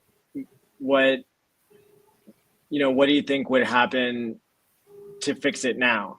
Like is so that just impossible? So me and Golki were just talking about this on the phone. Talking about like what like a, and this is why like I've said this on Twitter a number of times. I always bring this up because a lot of people say that the reason why Pulse Chain launched was to save HEX staking.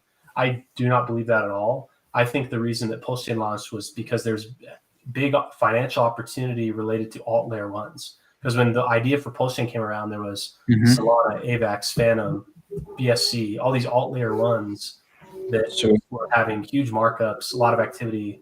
So like that was the opportunity, was like trying to recreate that.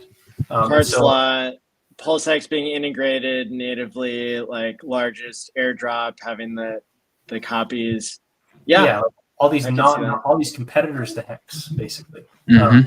And so I think that if like a non L1 launch solution for HEX staking would have been that to save new stakers, go.hex.com should have had stake pooling by default,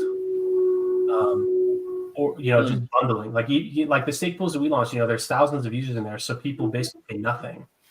That even 5 users in a stake pool is good because you're 20%, you're saving 80% on your cost. And so like even 5 people in a single stake pool. So like having like a front end that just kind of batched stakes, or maybe if you're doing a max length stake, maybe your stake isn't starting today. Maybe your stake is starting at the end of the month with everyone else who was staked during that month. So like an automatic bundler would have instantly solved it. And then so that would solve it for stakes moving forward, would be just like an official stake bundler add-on. And if you want to stake solo native, you could, but like by default, funneling people into something like that. I was hoping Richard would ask me for the contract, or I was hoping you just use the maxi contract or something like it. I was hoping that would happen, but it never happened. But then, so that would be to solve new stakes. To solve existing stakes, something kind of like how, remember when Poly launched and there was that fallback mode in case any issue happened, and then that was exercised, and then the OA and the Hedgeron deployer address, because they earned so much on every single Hedgeron mint, they earned some. They were able to use like something like two weeks of their Hedgeron that they just earned to fill the hole. It was like a 15% hole. They just filled it, subsidized it with like free supply that they got. So like the OA gets so much from the end stakes, and there was so much that was just minted out the gate. there could have been like a giving tree contract where like if your hex stake was, if you didn't end your hex stake, if you bled it out, you get paid as a bled out extra, like an extra bonus payout for letting it bleed out. Yeah, that'd be cool. Like the amount of hex that was staked at the time was like probably 8% of the total hex owned by the OA. And so like, and the amount of stakes that were truly infeasible to end is probably maybe half of that. And so like there were like instant trustless solution. I mean, maybe relying on subsidies, until the subsidy is deployed, like actually put in the contract, at that point it becomes trustless. So like I think that there were solutions to this, scaling solutions to hex that, could have, utilized the, just like a new wrapper around hex for the pooling, or kind of like using, kind of how like I view the OA owned hex is basically like kind of discretionary. It's like the hex contract, they could have programmed all these other uses of that hex, like other incentives or other uses of it, but just having it all allocated in an address that the community generally trusts. It's kind of like it can be applied with like some discretion can be applied, and it can be used in like ways that weren't coded when hex launched.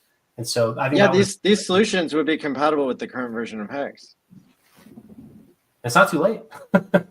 Right. That's if pulse chain gets adoption, because right now the only reason why like the gas is low on pulse chain is because the demand is low. And so if we assume that demand for pulse chain blocks is going to go up, then it's like you'll run into the same issues. And at some point, I think that there will be because I think up till now they've been at like maybe 2 months delayed on updates to Ethereum find their way into pulse chain. I know for a fact there's going to be some in the future, especially if Ethereum actually continues on their, the merge, the splurge, the burge, the dirt, like whatever they call their roadmap. There's going to be points where like things are going to be rolled out that even try to further push into L2s. I think there's going to be a point where pulse chain does not continue to roll in like the upstream updates. And like, that's if Ethereum actually like an L2 first kind of model, which maybe they won't. I think like Solana is putting a lot of pressure because Solana does not have that like L2 kind of like expansive roadmap. Solana, there's someone made a website that showed Solana's roadmap, and it was just a single. It said increase throughput, lower latency, and like all to keep it on in L1. And so maybe that market pressure is going to apply, and maybe they'll like rethink this stuff on how Ethereum scales. So like if pulse chain updates are reliant on Ethereum updates, and at some point kind of the pulse chain model is at odds with the Ethereum model, then may stop being updated in that same way. But like either way, if the demand for block space is going to increase, then similar issue that's on Ethereum is going to happen on pulse chain. Maybe we won't care about it because if we have a lot of pulse chain, like we'll be too rich to care. But for like the perpetuation of continuing that for like the next cohort of people in years like 2036 to 2050, then it's going to matter to them because they weren't here to be able to buy PLS when it was 0.3 off its sacrifice. So like I think the urgency that we may feel around it may be different than like the urgency that people in the future are going to feel about it. And I do think it's important to consider that in the future. But yeah, I mean, it's like the increased block demand. I mean, right here, like how many people have staked Max Link, like that is now going to consume they're like 400 people maybe. Yeah. So there's 300. Yeah. So 400. So that will consume 200 full blocks will basically be with a little bit of leftover on each of those blocks. So like 200 blocks, and how many blocks are there in a day? Like a couple thousand, right? So every 10 seconds, so that what, 6 per minute, 6 times 60 times 24. So there's 8640. So 200 over 8640. So that's like 2% of that day's block space. And that's going to be also like every other stake that start like, in 5 years, like 5 years from now, the 10-year stakes. So like, and even though it seems kind of small, like it's kind of like similar phenomena with like liquidity pool. If you double the amount of buy side demand in the liquidity pool at 4x the price, kind of has that square value. Like a 2% increase of like 2% of blocks being fully consumed will have more than a 2% impact on the price of gas in that time. And if that's during like a pulse chain bull market, and if there's other high, I mean, like if things like Zen had some staying power or something, like with like long term, like if people are flooding blocks minting Zen at that time, or maybe other types of like high gas consuming applications come out, it could be like you never know what the future holds. So I think that responsible use of block space is important. Yeah, that's really a lot of good information, I think. What about an option to stake HEX from Ethereum via the Pulse chain, obviously on Ethereum, maybe with that batch technique you were talking about, but have them initiate interaction with the contract on Pulse chain, and then it gets batch bridged maybe once every 2 days, and you just have, instead of the 24-hour delay on staking HEX that's built into the code, you'd have a 48-hour or a 72-hour delay, and then everybody gets batched together. It's on Ethereum, and then you unstake also on Pulse chain. Again, with that delay, everybody has to press the button and chip in their own gas to unstake their own portion of said HEX. Could that be a thing? Yeah, for sure. Yeah, because I mean, when will you be done this thing? What'd you say? When will you be done this thing? I've talked to Brett about like how to, because like the bridge is designed for like, but it's not just bridging tokens. Like it's actually it's called some Omni Bridge communication protocol. Yeah. So like any type of data can be transmitted.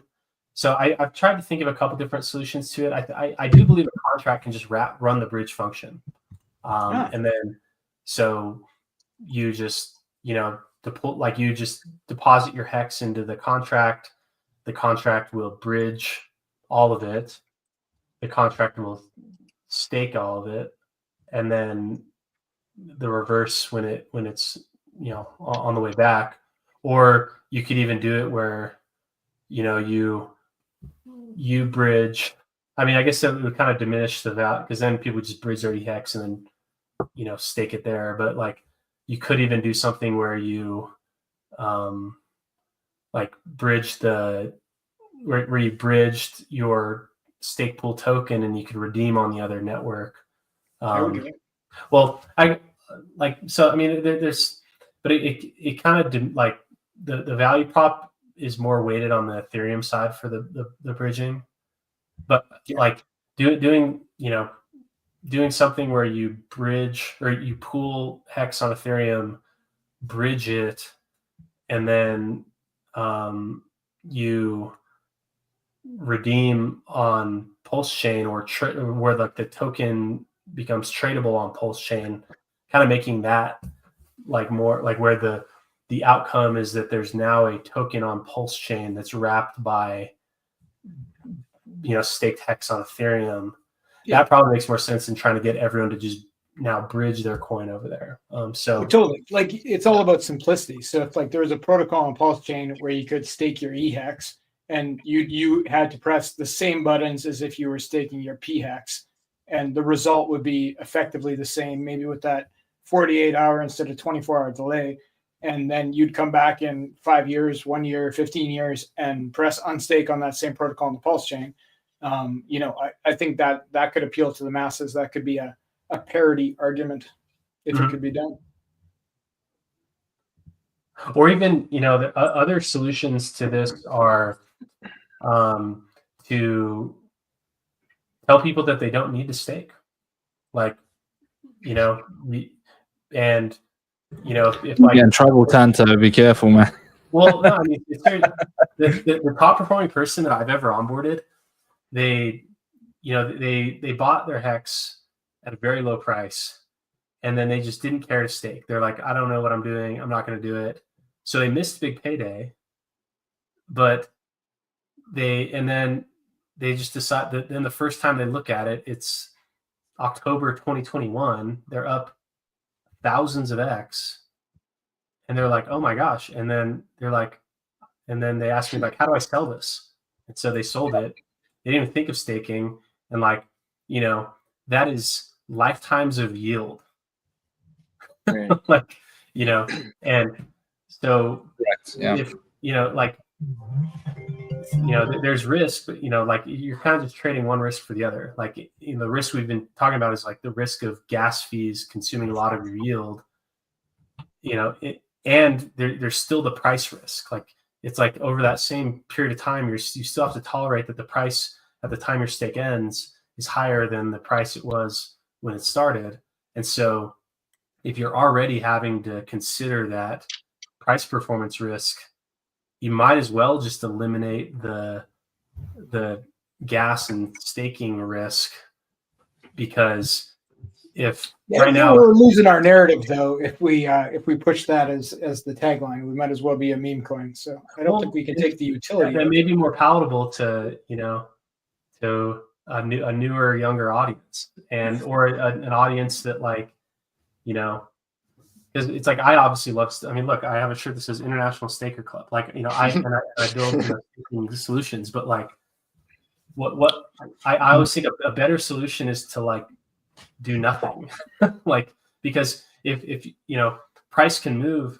So since a couple of weeks ago, HEX is up 6x. So that the amount that XRP's just gone up 5x, and they're over the moon by 5x. Yeah, and they're not staking it. so with HEX going up 600% in a week, I think that's equivalent to now it's different. Now my estimates for end stake yield are higher than what I used to think. But my rule of thumb used to be that a max length stake would 6x your principal. Like a post big payday max length stake would 6x. Now I think it'll be higher. But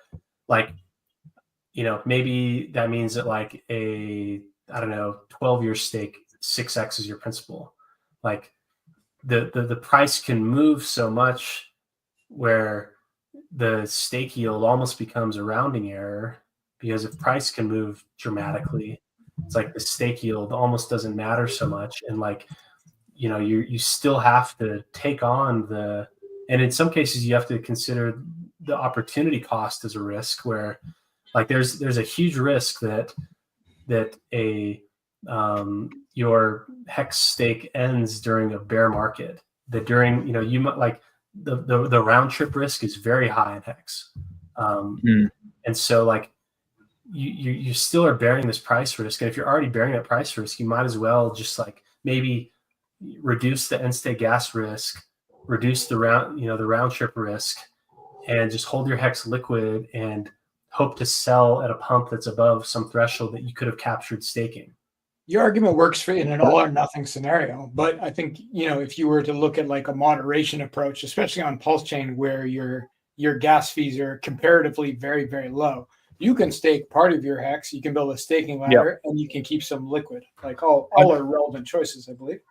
I'd argue if you're not keeping your staking rewards on Ethereum liquid coming into this bull market, then you'd want it to come out into the next bull market, because I think that the issues that we see particularly with Ethereum's roadmap, and then also the release of, say, Sonic, for example, at the end of this year, I don't think that we will have, and again, I'm not a dev here, so I'm just speculating, but I think those things get sorted by the end of 26, 27. I think on the roadmap they're saying for Osaka and what might happen with Ethereum. And so that would then make me ultra bullish on Ethereum HEX staking coming out in that kind of bearish period where Gwei is going to be super low, holding it liquid, and then go into the next bull market to possibly exit. And it's hard to time that, because like we've kind of been conditioned on this 4-year Bitcoin cycle, and since I've been in crypto since 2017, and the only thing that is the same is that everything is different, and like the cycles look different now, like they run different. There's like and even with like with Bitcoin drop, like that 4-year Bitcoin cycle, it's always kind of squeezed. And I think a lot of it has to do with like now more than ever in Bitcoin, there are other ways that you can speculate on future price. Whereas like the miners in the past basically had to spot trade to manage their inventory. Whereas now like they have futures contracts, they have options contracts, they have all these other mechanisms that kind of squeeze the volatility that used to occur just from spot trading to manage those positions from the miner's perspective. And so there's,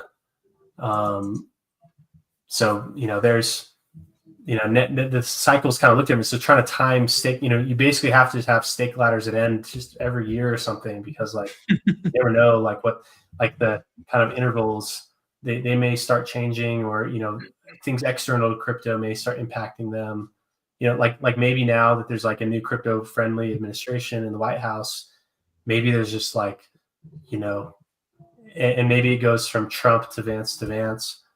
Like maybe there's like a 12-year like, and then it's followed by like a 40-year like death cycle, because it like maybe went straight up for too long, that it needs kind of like HEX, like leading up to Pulsion, like it almost went too high. I think that's why the HEX bear market's been so painful, because it just went so high. Like it went shockingly high. It's like it got euphoric, and then it went another 100x. And so it's like maybe a similar kind of phenomena could happen where like this, like now that like more than just crypto people are in crypto, it's like now like the world is in crypto, the external things may hit the crypto markets, more directly. But yeah, I mean, I don't know. Like I think there's a lot of different ways to kind of view these risks and like your target gains, and like, so yeah, I mean, I guess not staking is a totally valid solution. I think these liquid staking tokens too. I think that could be an option where you're staked but inside a liquid token. Yeah. I mean that square on solves it. Like with base that just ended, there's like I think about like 1,000 people in base, but one person ended it, and they and the gas was cheap enough on both chains that it just got ended and no one cared. So like from that user's perspective, the gas fee was zero. But maybe the longer stakes, like like Deci will probably have, like if you look at the pool contracts, it records who ended the stake, and so that allows you to have like a trustless way to reimburse them. Where like I haven't deployed it yet because it just hasn't come into play yet, but probably for Lucky, we'll see how Trio goes. But Lucky, for instance, will probably come into play where you can deposit ETH or Pulse in a contract that reads who the end staker was on that. And so even like, say, the stake ends, but it's been a couple of days without it ending, then people can just pitch in, and then once it reaches some threshold, someone's willing to pay, they can get reimbursed trustlessly, and they'll send the stake. They're still just ending one stake though, right? Like, so for Maximus DAO is one big stake, Lucky is one 7-year stake. So it doesn't cost the person that ends that stake any more than if they just made their own stake. Is that correct? Yeah, it's thousands of times cheaper, because if you're paying nothing, then it's infinitely cheaper. But like the total gas fee impact of that stake is, just multiplied by the number of users in that stake. Because if you assume that every user in the stake would have just staked on their own, then the net cost is like, because I think it's like Deci has like 4,000 users or so. So an average Deci user will save 4,000 times their gas. Which is People will race in those stakes for the 80% prestige, would have been right? good. Like I'd want to be the guy who pressed the button. I wouldn't worry about the money. Yeah, I mean, maybe it'll turn into like some type of status symbol for these longer ones. Like who ends the maxi stake, for instance? Like Somebody will set a bot there to be first. There'll be competing bots to end that maxi stake. And I have some ETH tucked away to put in those gas cooling contract, like that is just that I don't even think about trading or anything. It's just there to grease the wheels when the time comes, because hopefully. So if everybody did a pool party type thing going forward, which is not reasonable, but like let's just imagine, and then do you guys think if everybody was liquid and earning yield, do you think that the gains would be more or less? Because when you're time locked, you're saving yourself from yourself, and so you can like dumbly luck into something. Even if you have weak hands, you could like get thousands of X. Or do you think like the people having liquid, they're going to sell on the first double or the 10X, and then it can run up even further? Yeah, I mean, you never know till it happens, but like for instance, the people that sold Maxi into its first pump, like remember when it was the only one and it was like it went up straight to 2-to-1. The people that sold fully and exited, their sell price on their HEX was like effectively like 40 cents, because the HEX price was 20 cents at the time, and they sold on 2-to-1. So the people that exited the Maxi pool right away, their average HEX equivalent sale price was like 40 cents. That's like near all-time highs. So like so far we've seen that exiting but that's only because we've been in a down only HEX bear market since these things have existed. So like so far we've seen those people overperforming as of now. We don't know what the next kind of cycles look like, but it all just kind of gets blended in, I think. It's like people overperform and underperform for any number of reasons, and being selling your HEX stake early, that can either cause you to overperform or underperform. So I think it all kind of averages out. And I think that it'll probably, I think in general, we'll have to see if Pulse Chain blocks demand increases, because that'll tell us if the gas fee savings come into play for Pulse Chain users of these coins. But on Ethereum, it's like it makes a big difference, and especially because the Ethereum version of HEX was impacted by price more, 5 times more than the Pulse Chain version.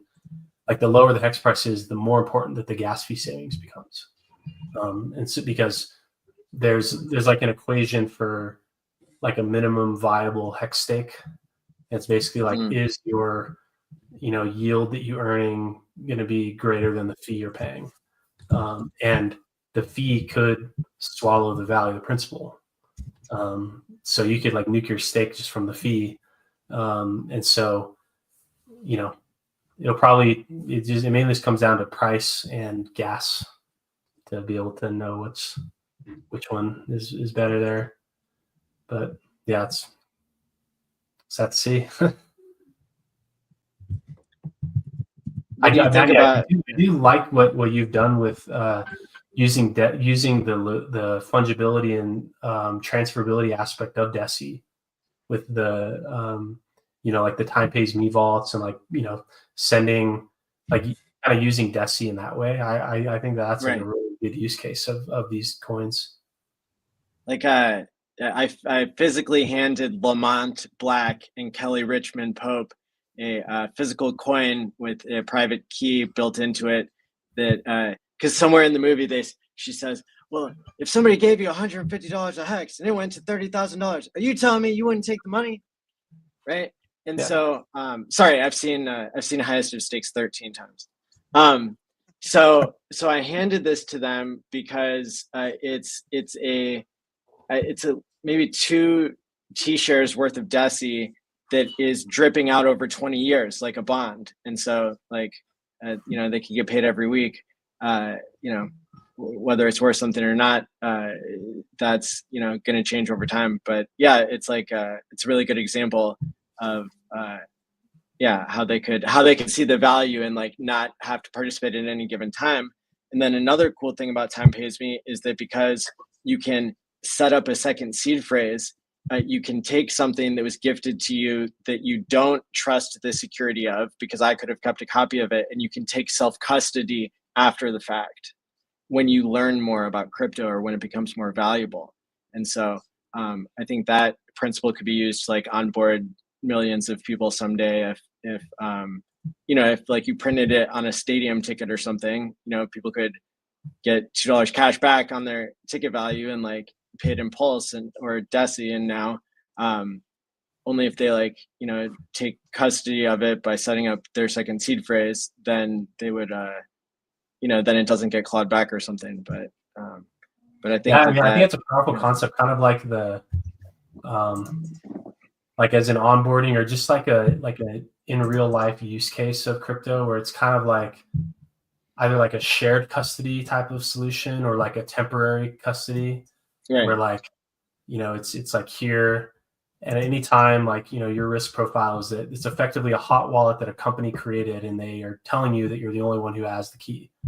And then like you can claim it, like you can take full possession, and then at that time, it's fully trustless. So like where maybe there is because like I think like trust is important, like to get the wheels going, but like being able to like squarely frame the trust or like be able to calculate the max downside potential of trust being compromised. And so like, and then, or if that like you only have to trust this party during this transaction and your max loss is X, like I think that kind of blended trust model can be effective. And like that, especially like in real person, because it's like, what are you gonna like, it's like I've paid for things in real life with crypto, and it is kind of weird. Like just waiting for, and so like that can work on like small scales, but like handing someone kind of, that, and maybe there's like a QR code that they can scan and they can kind of verify that it actually is there and it's tamper proof. And if like you're only using that for transactions less than like $100 or something, like, it can make sense. Right. Yeah, exactly.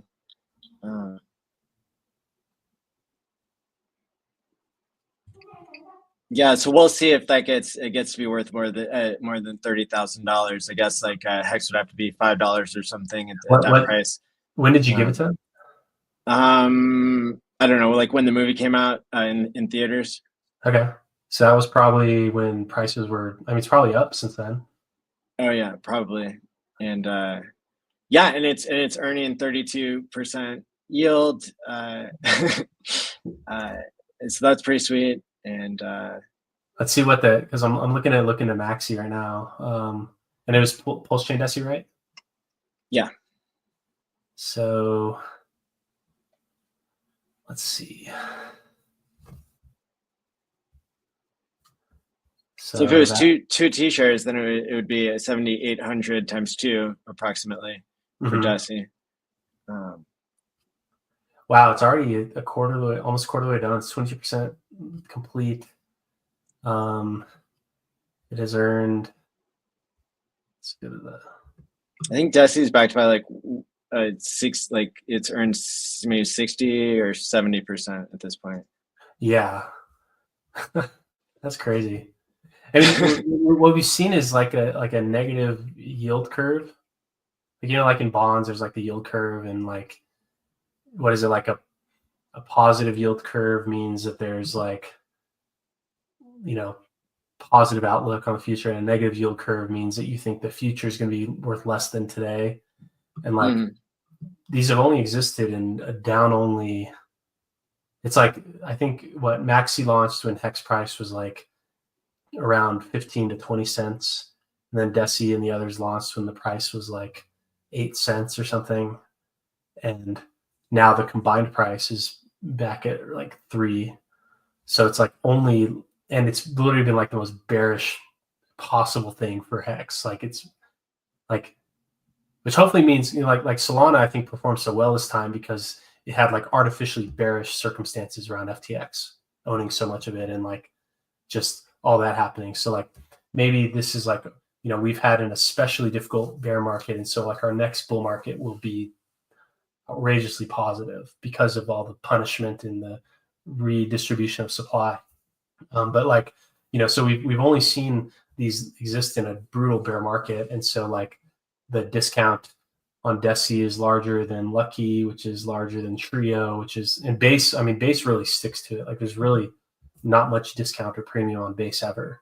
It hugs around that level and kind of marches up with it. But like, that maybe we've seen years of discount in these pools, and that's been during mega bear season. But then maybe during a mega bull season, we'll see like big premiums on them. I think there was a premium within the last bear market for Deci, which is interesting because you predicted that on your website that it would have possibly multiple cycles within a cycle. Yeah. So I mean, Deci, I guess I'm looking at it right now with the where it has. Let's see, is this fair value meaning 1, or let me see what I'm looking at here. I think that was when the slippage was higher and the liquidity was lower, so it was flying around. Yeah, so it at a premium. It did. Here we go. Delta discounts maybe is what I need to look at. Yeah, because it did. Yeah, I mean, for a short period of time, like I think it was right around the time that Pulse Chain launched, it shot up, but it has, well, relative to its principal plus yield, I guess, it's kind of marched up with it. Like it reached its like discount, and then it's kind of marched up a little bit. I mean, it's been down to flat since a year ago, measured in its relative to its principal and yield. But like ETH and the Grayscale Bitcoin, like Richard kept pointing to that. Everybody's pointing to that until that discount closes. Like you're not going to go up. But I'm not sure that is the case with Deci and HEX so far. So that's particularly interesting. Yeah, and also, I mean, maybe there's never premiums on these, because in some ways it almost doesn't make sense to buy these coins at a premium, because you are effectively getting less APY. Like your effective APY is going to be less. Like if you're buying next year's yield today, then you're basically, like, as opposed to buying last year's yield, like in a discount, you're buying last year's yield today. At premium, you're buying next year's today. And so like your effective APY goes down. It really only makes sense to buy a premium if you think that the premium's going to increase. And so maybe like or that it's going to perform better than liquid because you want it to be liquid so you can sell. So you're kind of like hedging. But maybe the market discount, like I think that's part of why sorry, my camera keeps going out. I don't know what's going on. Maybe I'll stop it. Like part of the discount is time until redemption. And then part of it is just like HEX down, so things that are related to HEX down. But then part of it is that like the liquid markets around these are tiny compared to the liquid markets around just native HEX. And so that, I think, is probably the dominant thing, where like, a small portion of the supply can be sold and create a big discount. And so like that risk, kind of creates, amplifies that discount. So maybe like premium to underlying asset maybe won't ever exist, because it already doesn't make sense, and because these are less liquid than just native HEX.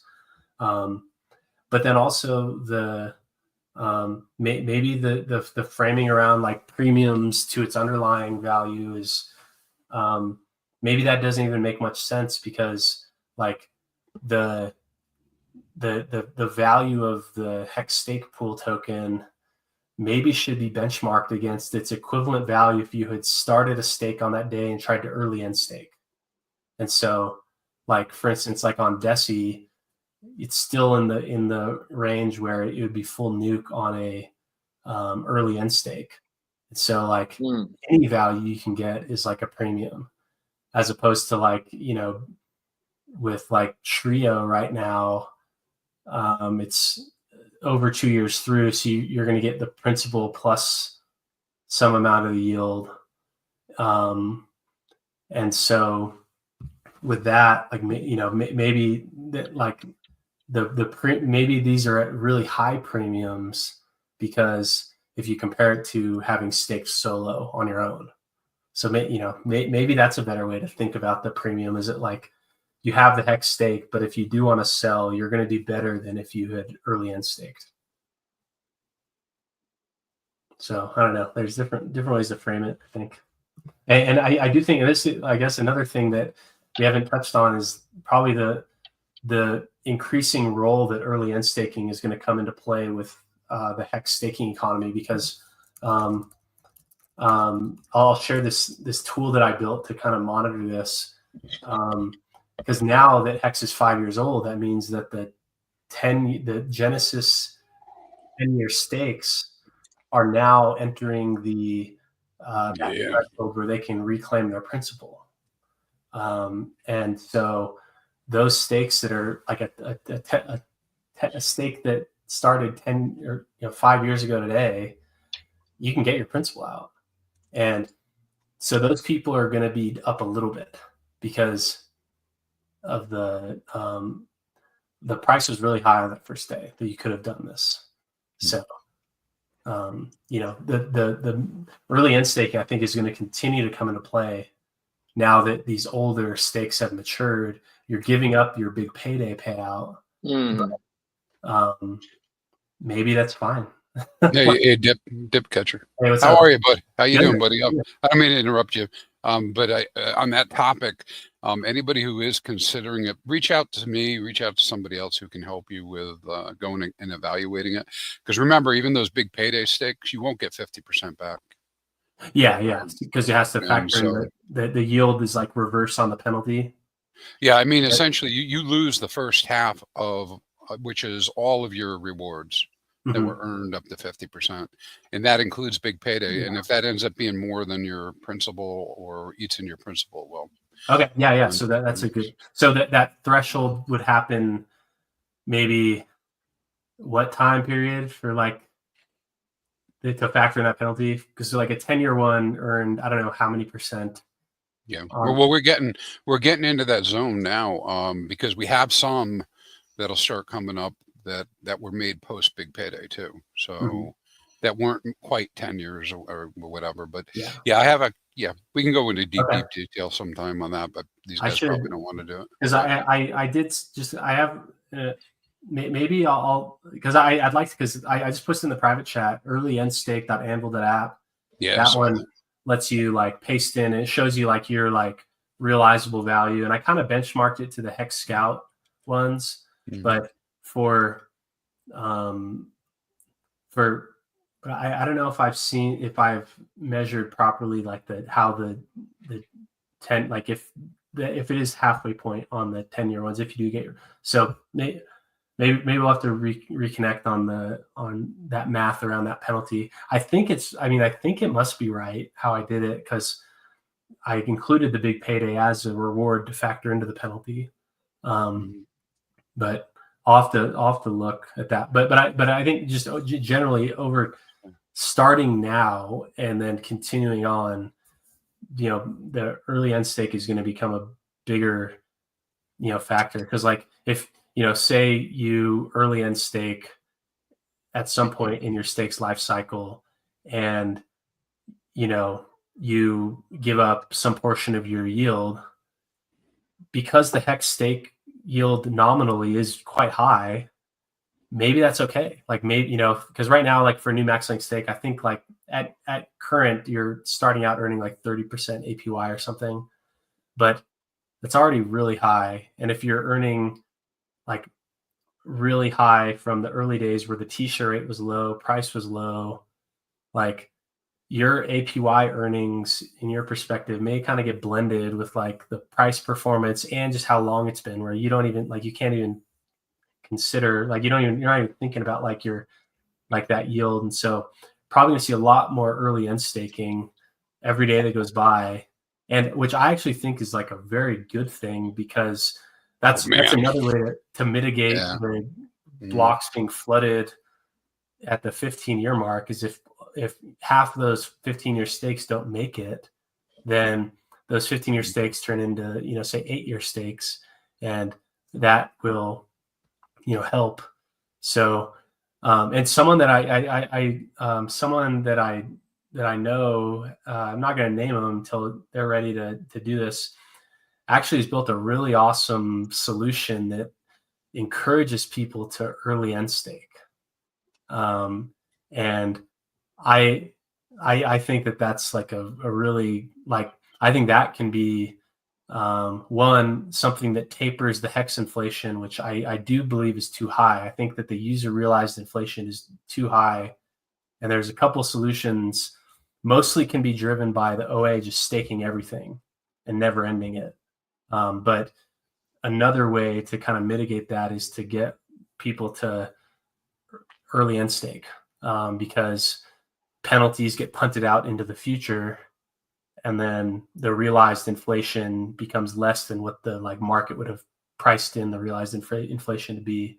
So I think that early end staking is a positive thing generally. It's one of those things where like you don't necessarily want to early end yours, but you want a lot of other people to be early ending theirs type of situation. So it's kind of that like tragedy of the commons. But yeah, it might not be good for them, but it's good for me. Yeah. So I know. I don't encourage people to merge end stake, but I know some of them are going to do it. And if they do it, they should go look first, right? So you've got your tool, we got some other tools. I have like a control panel where I can look at each individual stake and it does the calc. Maybe we can, after this sometime, match it up and see if the two match up. I can look on yours anyways. And see, but it's pretty cool because again, it's math, right? And the rules are set. Took me about, I don't know, probably took me about 3 weeks too long to figure out exactly how emergency end stakes work. But yeah. Yeah, there's always a new thing to kind of, I guess maybe there's not always, because once you go through like early end staking and then maybe like good accounting or like something, maybe you kind of run out of things to actually dig into. But yeah, I mean, I think that like we'll see echoes of the bull market. I mean, we're already seeing echoes of big payday going into the future. Like if you look at like all the HEX stakes, like you see echoes of that. Like, you know, there's like a big bump of stakes that are 10 years out from launch and 15 years out from launch. And then you see another big wave of 10 and 15 years out from big payday. And then like, you know, and then the impact that has on like the circulating supply and you know, years of stakes of all length intervals you see dated out from launch and from big payday. And so like kind of that like image you see, like if you used to look at like hex.vision or like any other ways to like look at all of the pending HEX stakes, like they kind of have these like bumps around like where they end around this time. And it's really just because it's like, you know, big payday was like November 20th and then this is December 2nd. So like there's always a big wave towards the end of the year. And I think and those stakes ending impact things like share rate and, you know, and like they're happening during times where like, you know, different bull and bear cycles. So like you're always going to be like, you know, these different catalysts, like you see the echoes of it like years and years in the future.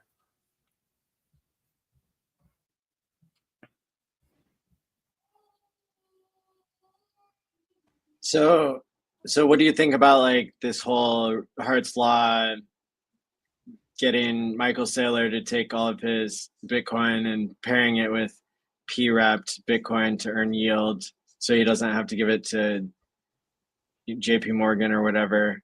Like, is there anything to this world's largest airdrop? Is there anything to like using incentive token to reward people for bridging over and swapping half of their Ethereum tokens if there's extreme FOMO because the price of the P copies is going towards parity, not particularly with PDI, but with anything? Do you see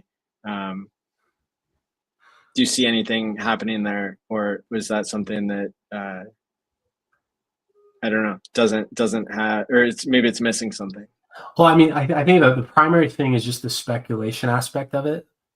Like prices run where, like wherever the supply and demand support it to. And so it's like that, I think, is kind of primary to like how like the liquidity bonding plays in. I'm not familiar with rumors that Michael Saylor is going to use the forked wrapped BTC. No, I'm saying like he has like gone to war with Safety, who like they're the two like religious priests. Yeah. And Saylor's like, of course I'm going to loan all my Bitcoin to the banks for 5% a year. Why wouldn't I? Oh, yeah. So and Safety is like, what do you mean you're ruining Bitcoin? Well, I think that if like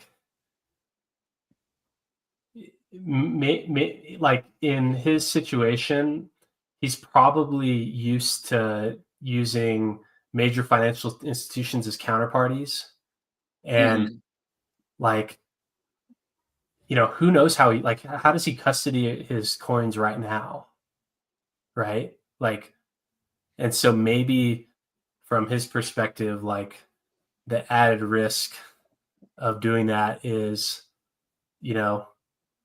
not like it's not even introducing any new risk. Like he's probably already has to rely on some type of custodial solution, because like he's not just sitting, like I don't think his private key is just sitting there, like on his interviews he has like that, like in the background there's like a little sculpture of a boat in a bottle or something. Yeah, I don't think it's in there. Like right. It's like he's probably already has to have some type of custody solution where he's trusting somebody or trusting some type of corporate governance thing. And so maybe from his perspective, it's not introducing any new risk he's not already bearing. Maybe like he doesn't need to lend all of it to capture 5, because like a bag that large, I mean, like say you only lend, because how much does he have like at current prices, roughly? I mean, he's been getting like several billion a week. I think he's been going nuts. So let's look at like the latest. Okay, so that brings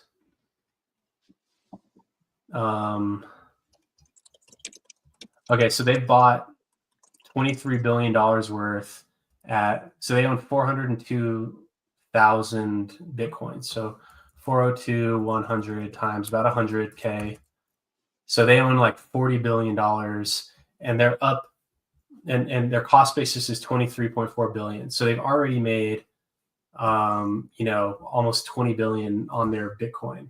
And so like maybe they don't even need to hold all of it, because right now if they have 400 million or 400 billion or $40 billion, and if they only do maybe like 10% of their coins, the problem is he issued corporate bonds that are, and like his stock is trading double what the underlying value of Bitcoin is.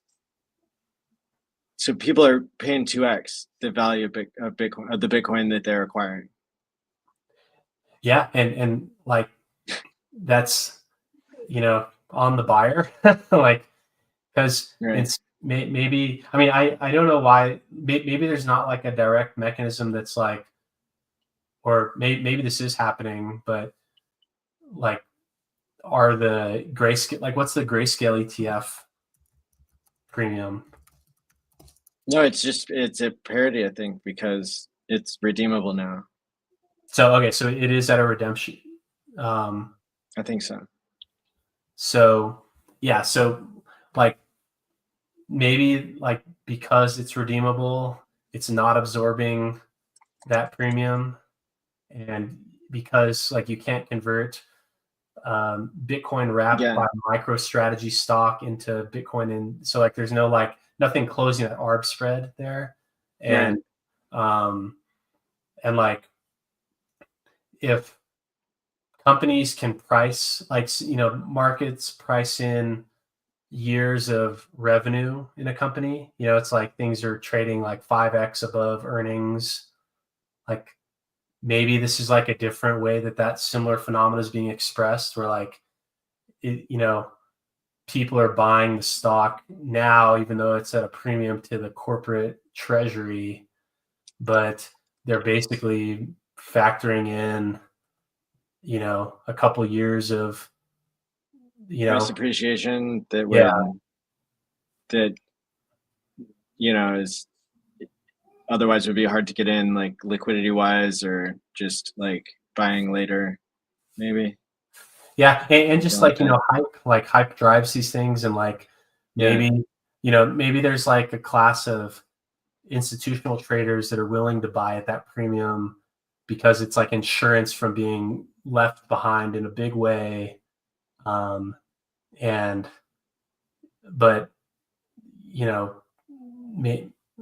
it's kind of just like the trading. Probably during a Bitcoin bear market, there will be no demand for these bonds, and there's going to be like a discount to the underlying. But yeah, it's kind of probably just general hysteria. So what I hear is like sailors like, oh, I could just go to the banks and get 5% money printed out of thin air. But then I think about the game theory of like, wouldn't it be so much better if he put it on a DEX, which like maybe he even gets to be the custodian because BitGo is like retiring, like trying to give their keys away to Justin Sun and some like shady organization that Justin Sun controls until everybody like spat out their coffee. But basically, it could trade as wrapped on like a DEX where if you have the largest liquidity pool between Bitcoin and I don't know dollars, then all of the volume has to flow through you, and you can make more than 5% a year, semi trustless-ishly. But whoever has the most liquidity controls the market and controls all the fees and like gets a huge advantage. Did you know, Maddie, that you can farm wrapped Bitcoin from Ethereum, not the copy, on the Pulse chain, and that the top pool right now is paying 191%? Wow. Yeah. There you go.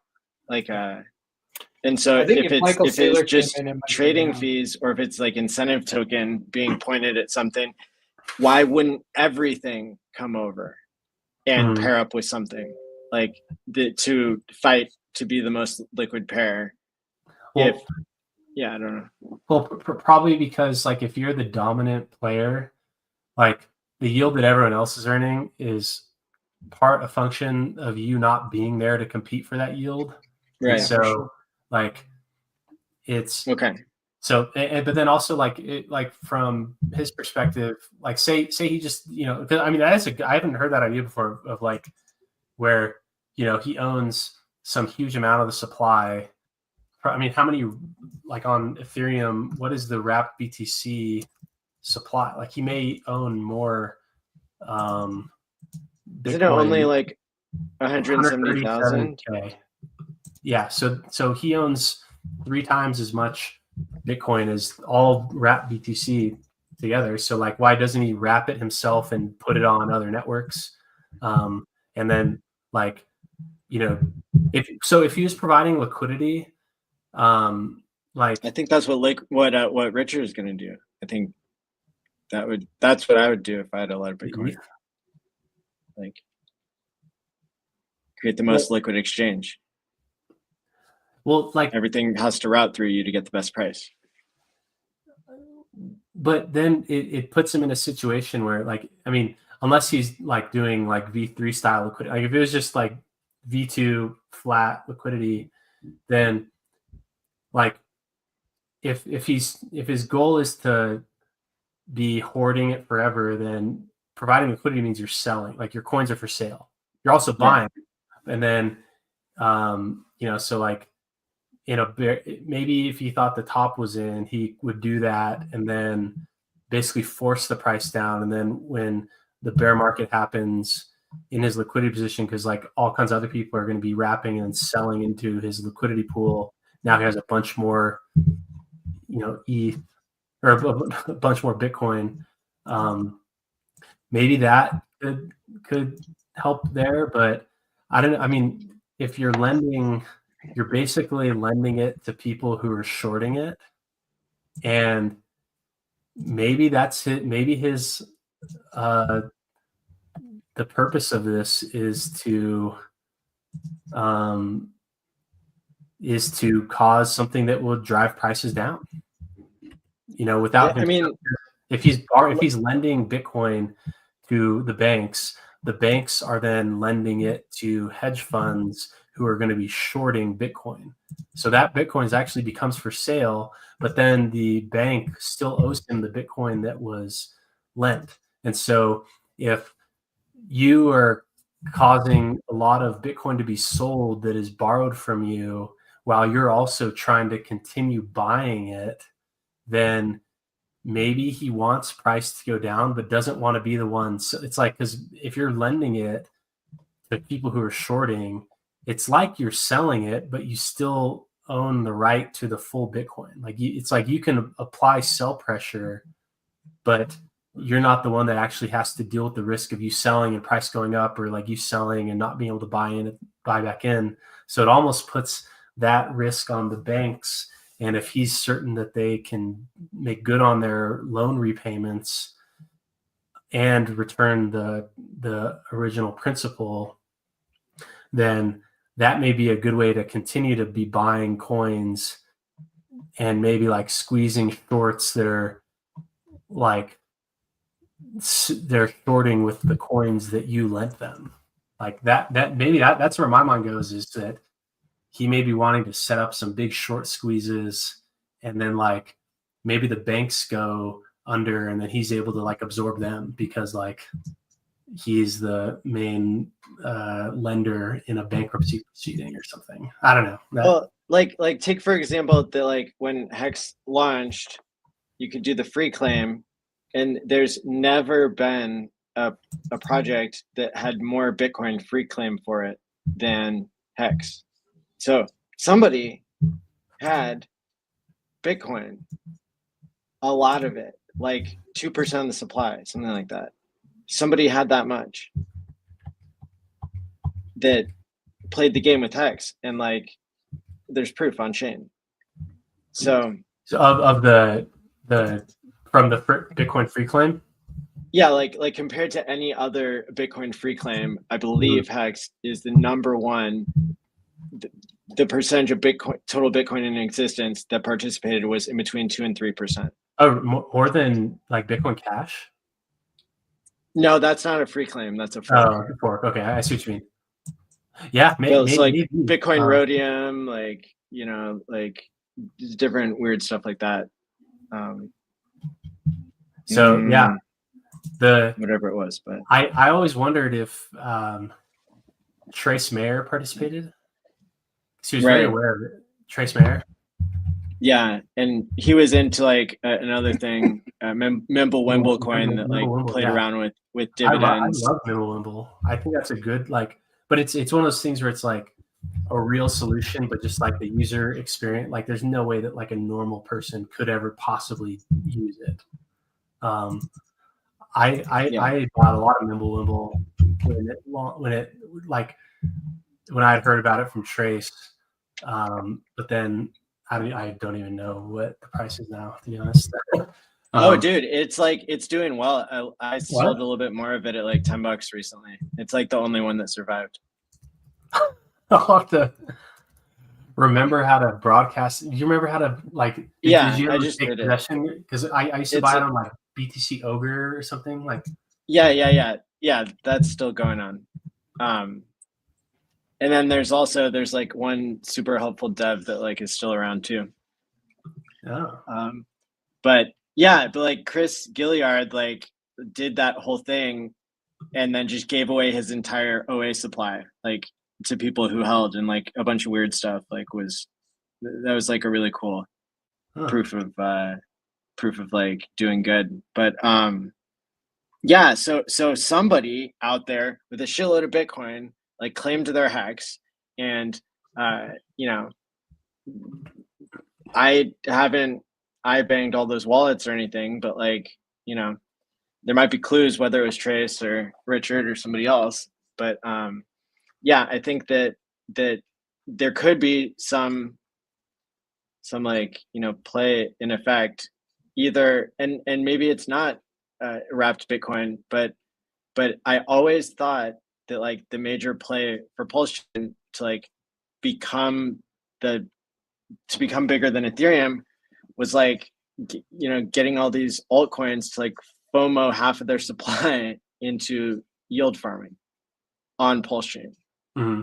Because then that would be backing the Pulse Chain copies, and then the people who own the Pulse Chain copies could then trade for the Ethereum copies, and then they could redeem for like the liquidity that's left on Ethereum basically, and like cash out. So seems like a pretty cool thing, but we just need to like start proving that as a community that something like that is possible. Well, do you know why I think that may not be happening organically? Please. I think that the AMM bot, having drained all of the different liquidity pools and lending protocols and like DeFi thing, like if you really like dig into what was going on Pulse Chain on May 12th but like in the 2 days before launch, like the AMM bot basically had two tools. One tool is that it could mint as much PLS or wrapped PLS as it wants. And then two, it could trade and take flash loans in an environment where it's the only person on the chain. And so nice. That is why, like, you know, so much of the, you know, the PWrap BTC is in the addresses related to the like the Pulse Chain deployment, and like every other coin. Like if you look at like, so like people who are holding liquidity positions, basically like they didn't get their copies, and so like the category of user who would want to do that type of thing, most of them they don't have their copies because got wiped out. Yeah, so the liquidity positions were, so like the target audience for that type of thing didn't get to participate in the world's largest airdrop. And so so that's kind of a big piece there. The biggest beneficiaries of the world's largest airdrop are exchanges, centralized exchanges who held coins on behalf of the users. And so that may be a group that potentially would do that, but then exchanges have their own policies around like what they do with forked coins or airdrop coins. So, you know, and then you know, so I was hoping that the copies would be a route for exchanges to list by default, because you know, they hold coins that people want and they're on a network. Like in order to deliver the coins, they'd have to support the network basically. But that's not true. What do you mean? So like Coinbase has a program where you can pay them 5% and they'll retrieve something that they don't support. Oh yeah, okay. So I guess in that you know, in that setting they could. Okay, so really, I didn't know they did that. It's newish in the past year or two, but yeah, it's kind of an interesting twist on this whole like. Was that for if you sent it to the wrong network? Is that or sent an asset that they don't support? Was that what that was for? Yeah. So like when Vitalik sent Doge Elon Mars to the Methuselah Foundation, a longevity foundation that like, you know, ended up like splitting into cents basically.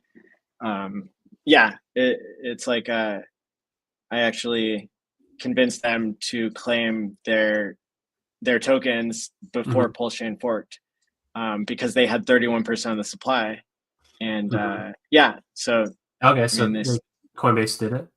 That's good to know. I yeah, had a friend who was trying to sell the top of like literally this is like bull market trying to sell. He sent his hex to Coinbase. right, and That's good to know. that would have been too early before this program went into Yeah, effect. yeah. He reached out to Coinbase and they didn't. They said nothing we can do. Yeah. Yeah, interesting. So, So I guess exchanges that'll do that will they could let you get your coins there, and maybe if like the values increased to support that level, like to get to that level. I don't know how much, because like probably the main use case of both DAI and Wrap BTC, which other than HEX, which wasn't listed anywhere, those appear to be like the two top performing copies of anything. Those coins are like DeFi native coins. Like, if you're like, right, I'm sure some exchanges hold Wrap BTC and DAI, but like, the mostly like that's held in DeFi contracts and by users on chain, so like those ones, like, whereas like coins like, I don't know, like Chainlink probably has a shit ton on centralized exchanges, and like whatever other coins are kind of like big exchange, like kind of mainstream coins that they get a lot of volume on.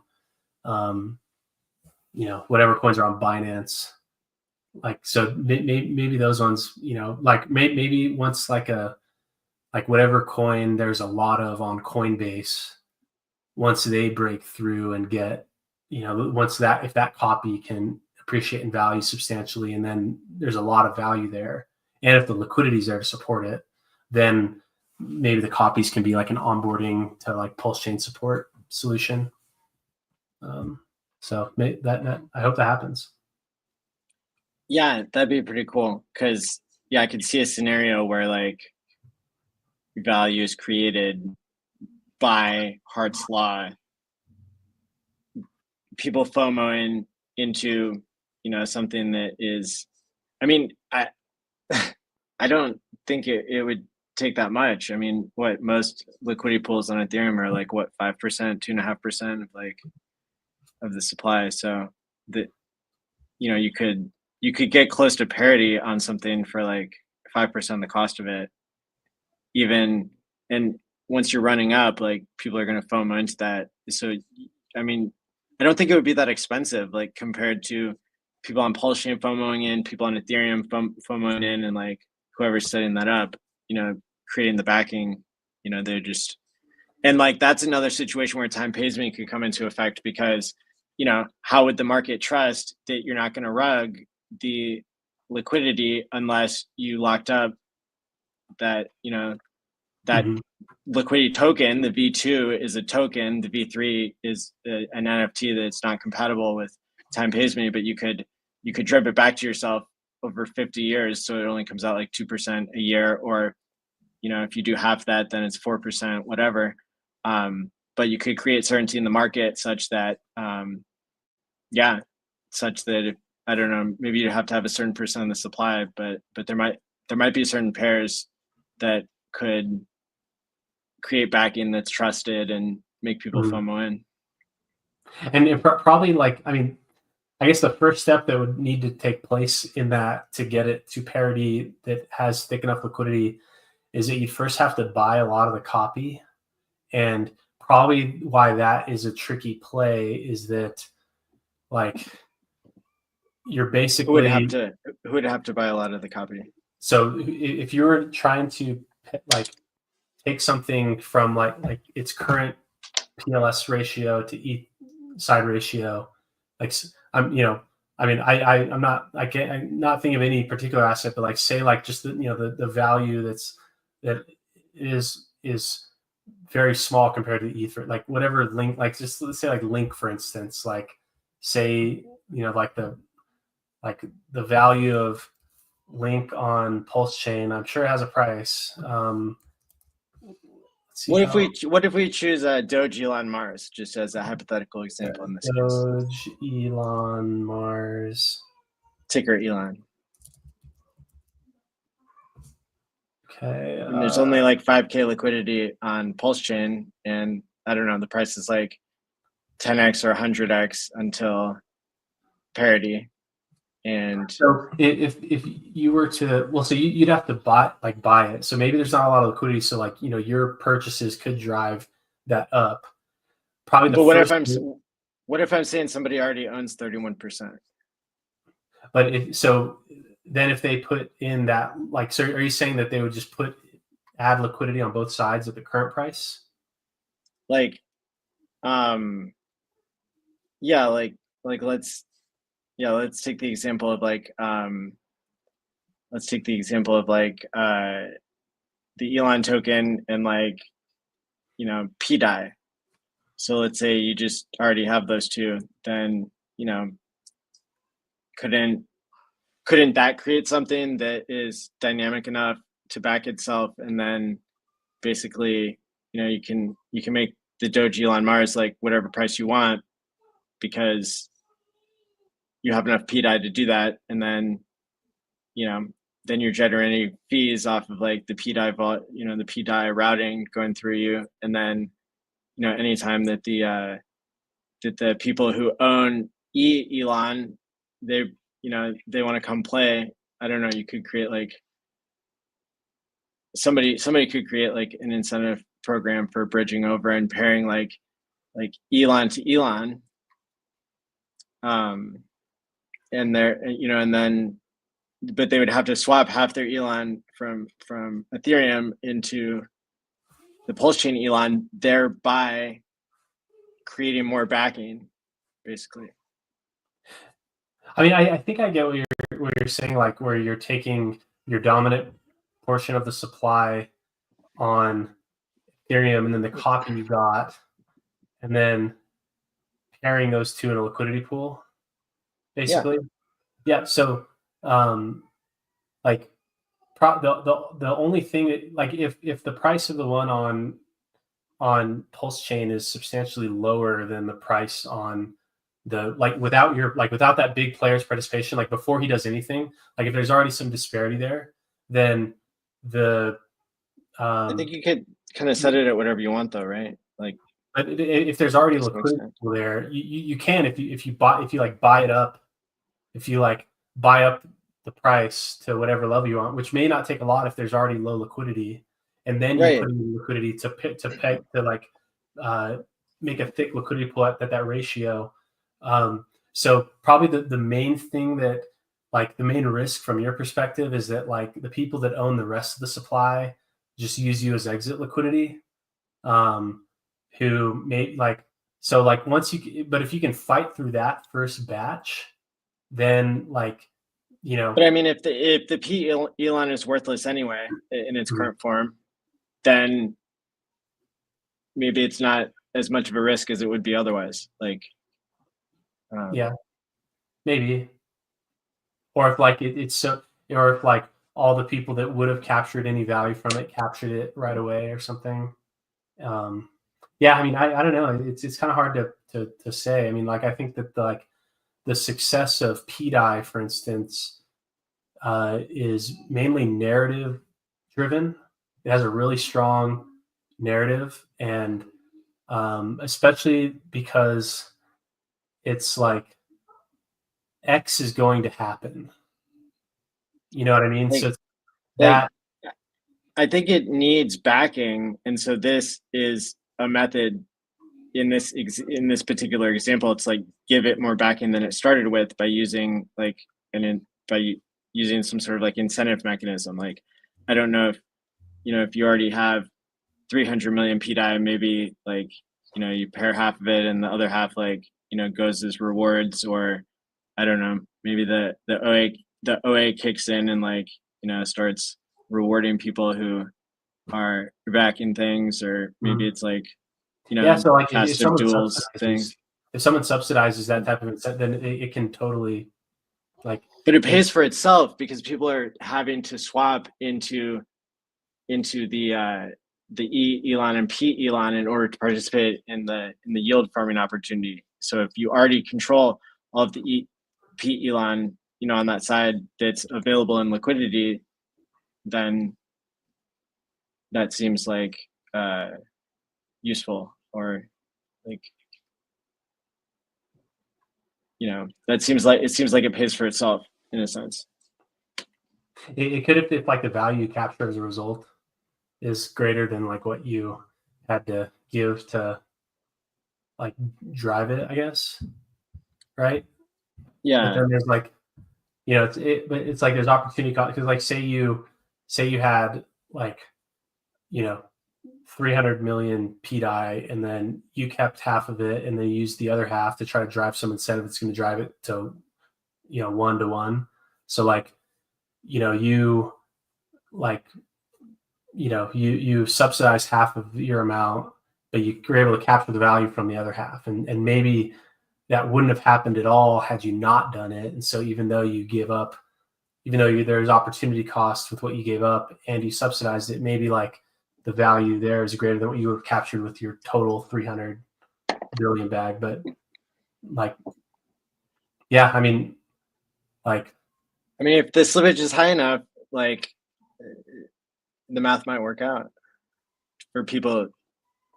Yeah, I mean, for people who are selling or buying, like what you're dealing with.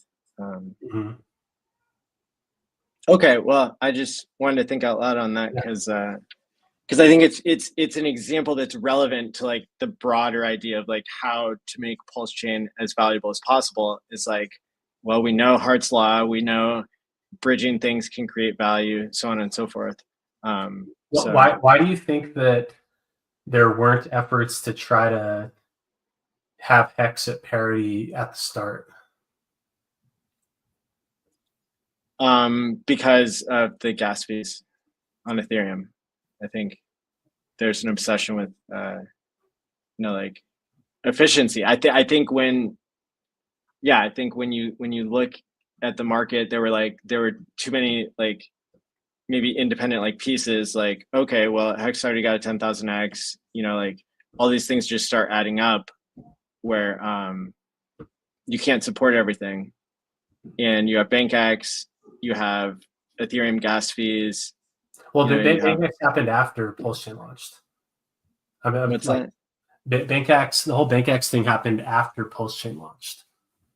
So like that wasn't like a factor during when Pulse Chain. Right. Yeah. So I mean, I guess the ETH fees, like trying to make a hard cut over maybe was, but I don't know, like. I mean, I think it could still happen.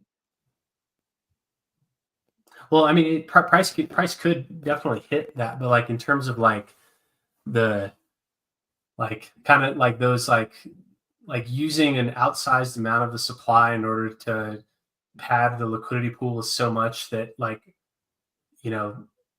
why do you think that? So, or I guess that your answer was the ETH fees. Like, I think it's not as efficient. Like, just making everybody twice as rich like isn't the most efficient option if like people keep paying more and more for gas on Ethereum as a blank check. Like, I don't think you want to give a blank check to Ethereum for gas fees, and that's why ultimately you don't back HEX with PX at first or ever, maybe. But yeah, I mean, like there's a lot of calculus that goes into this, like a lot of pros and cons. But I think that there are other, like, you already. So let's say your users already have control of that market on both sides. What you really want is you want people to bridge in value that doesn't already exist, or that isn't already allocated to your users. And you want people to come in and FOMO buy with their Ethereum copies that are linked to the liquidity that exists on Ethereum in things that can exit to the banking system. Like, you want people to overpay with their Ethereum versions for the P copies. Like, that's how you generate the most mad gains for everybody, kind of. Maybe. Yeah, I mean, yeah, that could be it. Like, because like, and maybe because I guess the risk there is that it's basically like very few things catch lightning in a bottle. Hex definitely caught lightning in a bottle, and then it had industry leading success basically. Like it was like the other coins maybe performed higher on a percentage basis, but like in terms of like a liquidity weighted gain, like truly like Hex was like a standout massive succce and like kind of set the stage for like years of success. I guess the risk there is like betting the farm on like a new isolated chain. And so like rather than viewing it like backing the EHEX and PHEX, more like, using like EHEX as like a bridge to Pulse Chain as opposed to like, relying on Pulse Chain alone is kind of how I see like kind of the downside in that where, maybe the fees are higher, but if there's, straightforward solutions to mitigate the fees around staking, and then there's already solutions that existed before with like the gas-free limit orders and things to help mitigate the cost of swapping, and just the like because like maybe it's just like maybe I shouldn't only factor in like personal anecdote, but like people that I know outside of our ecosystem, they only talk to me about Hex when around EHEX, like because they see they check the prices on Coinbase app or something, or like on TradingView or like anything, and so like kind of like EHEX as a EHEX is like kind of the like one entry point to the broader ecosystem. Like, it's like that I always wonder why like the priority wasn't placed more on like, at a time when, the ecosystem went from one asset, which was Hex, to now PLS, PulseX, Inc., EHEX, and PHEX.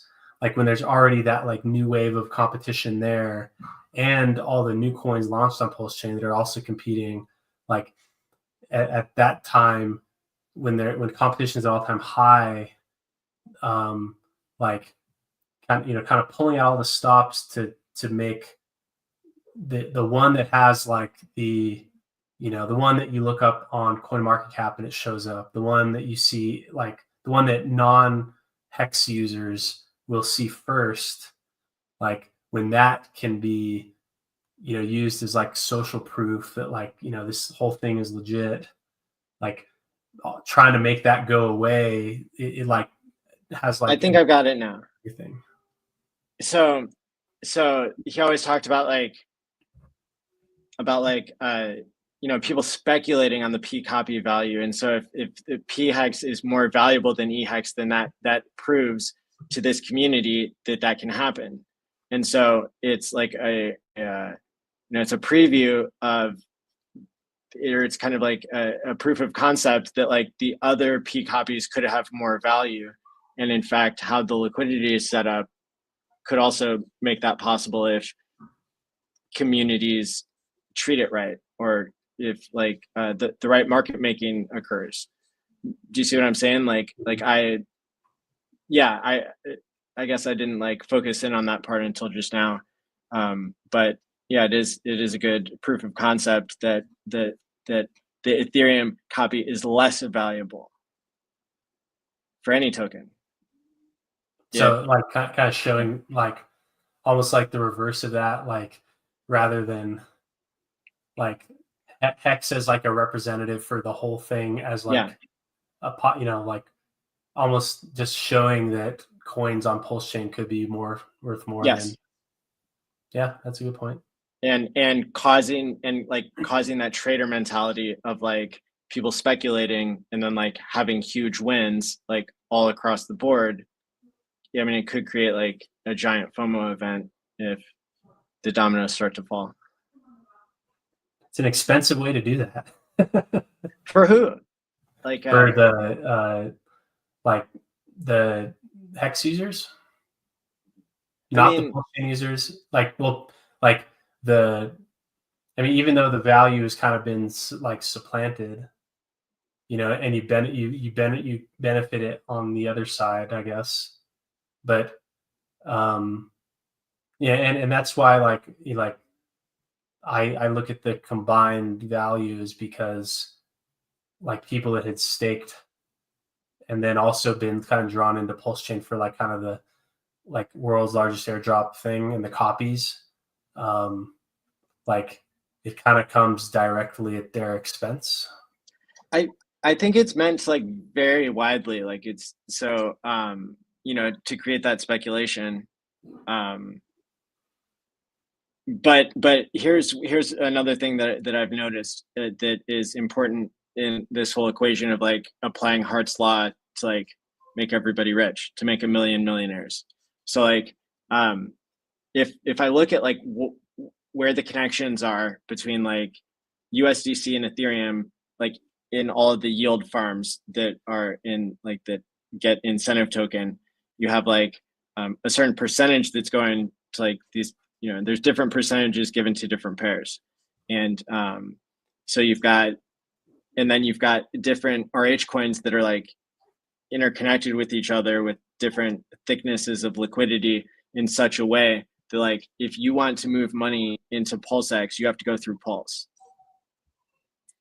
Like if you want to move money into incentive token, like so like there's this like small web of liquidity that's set up in such a way that like you could know ahead of time if money's coming in, to like, you know, Ink is going to pump the most, and then PulseX is going to pump the second most, and then Pulse is going to pump like the least, because Pulse is so bonded to USDC and Ethereum.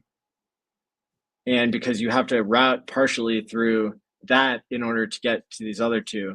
And then HEX was always something where I was like, there's too many variables for me to like use this simple model. But like HEX also like has, you know, it's not all the pairs are bonded equally together.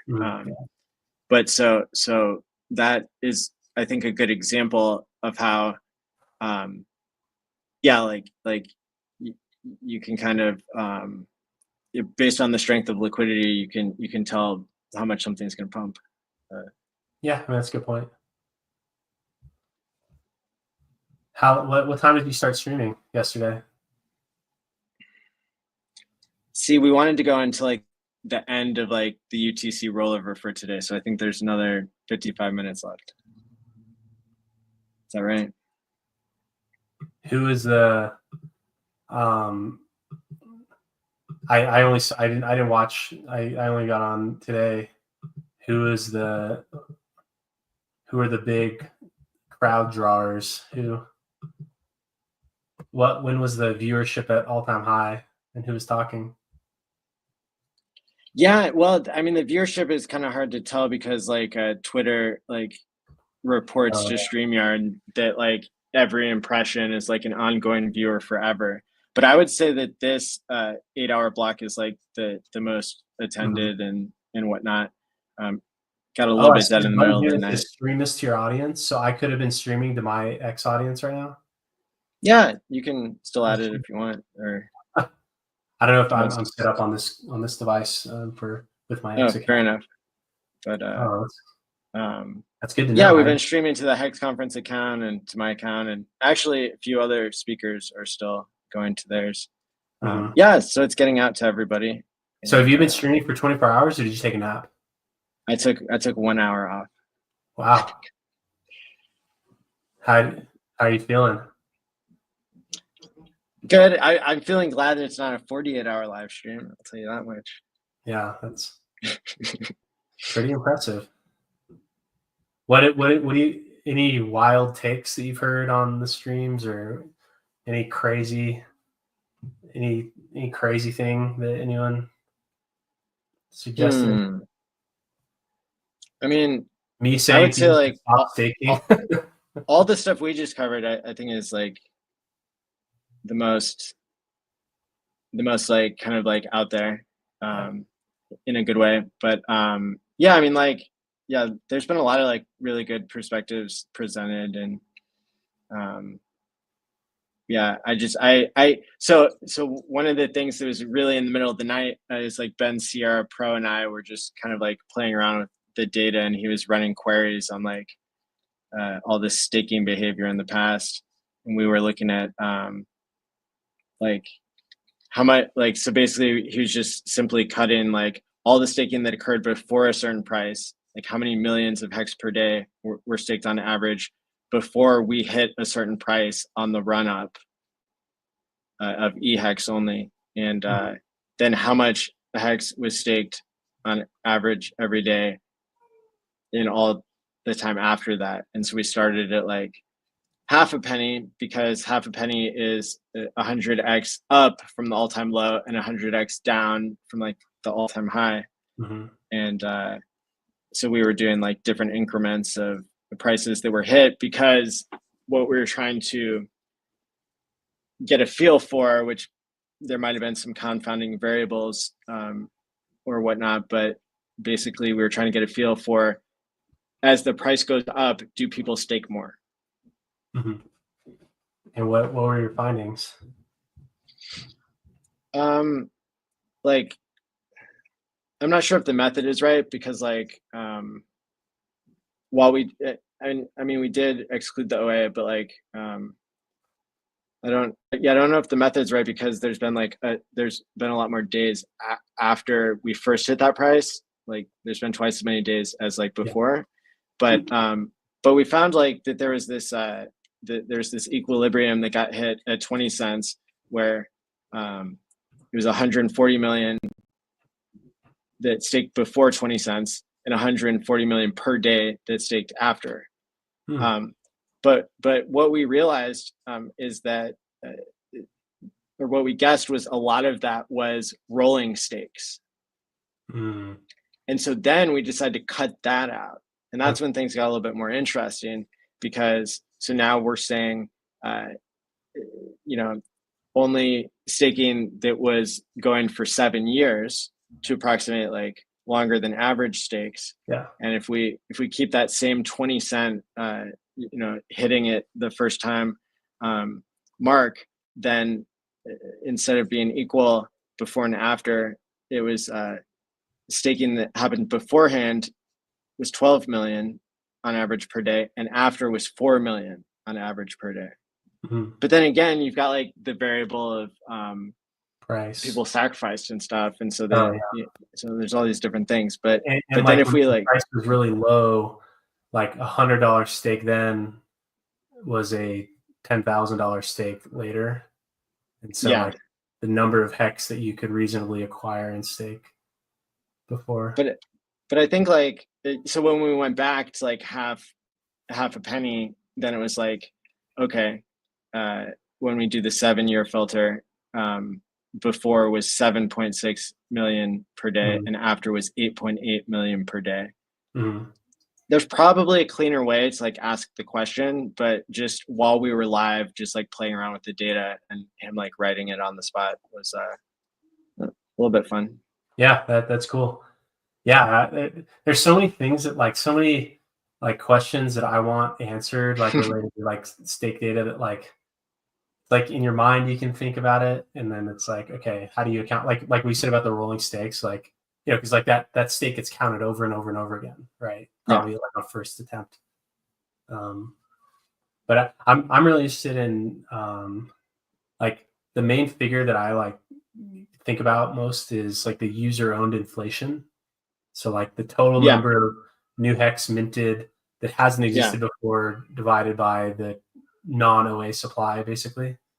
And the things that kind of toggle that, because like I think that's been a contributor to kind of the bearishness in general, and I think it only gets like the impact of that only grows as big payday stakes end and that were longer, meaning they got more T-shares, like the that user owned supply, like on a last calculation probably made like a year ago, it was like 12% annual user owned inflation. But then like each year it's going to become more because of those Genesis T-shares expiring, where they had, you know, lower prices and 3 times lower share rate, and they had the big payday payout. And so like the impact of that inflation over time, you know, because like 3.69 annualized inflation, which is max, but it's, you know, comes out to lower because not all the HEX that's allocated for today gets minted today. Like hitting a, you know, 1% growth target annually, that's doable every year. But a higher growth target annually to kind of cancel that out, that becomes more challenging. So I think that, like, you know, especially once the 10-year stakes start to end, like the maxed out longer pays better from big payday, that's probably when the impact of that, like, user owned inflation being high and increasing will become more urgent to solve. Where, like, you know, which is like you either need new buyers to absorb those, or you need like a high restake rate, and maybe like the sample size only being during a bear market, but like the restake rate during the bear market's been probably quite low, like, you know, per, like, or another way you can view it is like T-share replenishment rate. Like, are people staking their, like, staking longer when their stakes end? And so, like, you know, that's why I'm kind of interested in, like, in that person who made that thing where he hasn't launched it, but where it encourages you to early in stake, basically. Like, I'm willing to pull out all the stops and try the craziest things to possibly try to drive that, because, like, I think that, like, the effect of it has been overshadowed by the other kind of, like, in, like, alternative versions of inflation, like pulse chain launching or like the fork copy, like those things, like, that have had kind of inflationary effect on the HEX economy. Those have kind of dominated in the last year or so, last 2 years. But the, like, and, you know, before then there was like up only bull cycle where that user owned inflation was canceled out by the new stakes that were happening. So, like, very high stake rate and very high, like, high momentum in crypto, like a rising tide from Ethereum, then rising the HEX ship, and then people buying HEX and locking it up. That was like deflationary in a bullish scenario. And now we're seeing inflationary in a bearish one. And so, like, it's kind of been overwhelmed by the other inflationary aspects of it. But, like, in, you know, starting when that first wave of 10-year stakes ends, so in 5 years, which, I mean, it's crazy we're halfway to that mark now. So yeah, I think the hyperinflation, like, had already started when people were, like, misunderstanding that, sure, relative to, like, all the locked HEX or all the HEX in existence that the OA has liquid, you're like 3.69%, but, like, relative to user controlled liquid supply, you are 36%, which is the yield that you're saying you're getting, and that, you know, expands over time, especially if the users are sacrificing and all of a sudden, you know, what is it, like, only 5% of the supply is user controlled or less, and then it's like, of the user controlled supply, 75% gets time locked.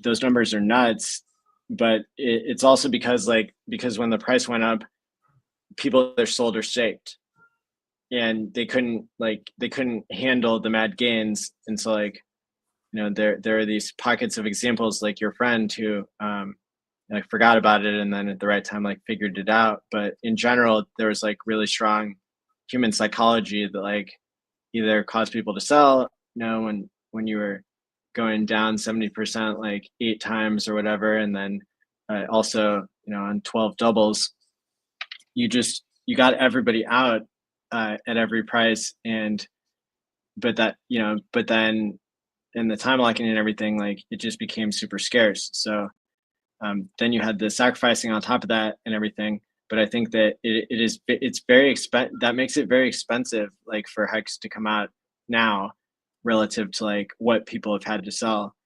However, when you all of a sudden give people something of great value like Pulse Chain and Pulse X, and it's all going to those same users, you might get to a point where, like, you know, they don't have to sell anymore, or they do change their staking behavior suddenly. At the same time, a wallet comes out and the SEC case gets dropped and buybacks start happening again, and the ETH price is soaring, and like people are bridging liquidity from Ethereum. All of a sudden, you know, $1 billion is going to change the game, you know, for HEX instantly.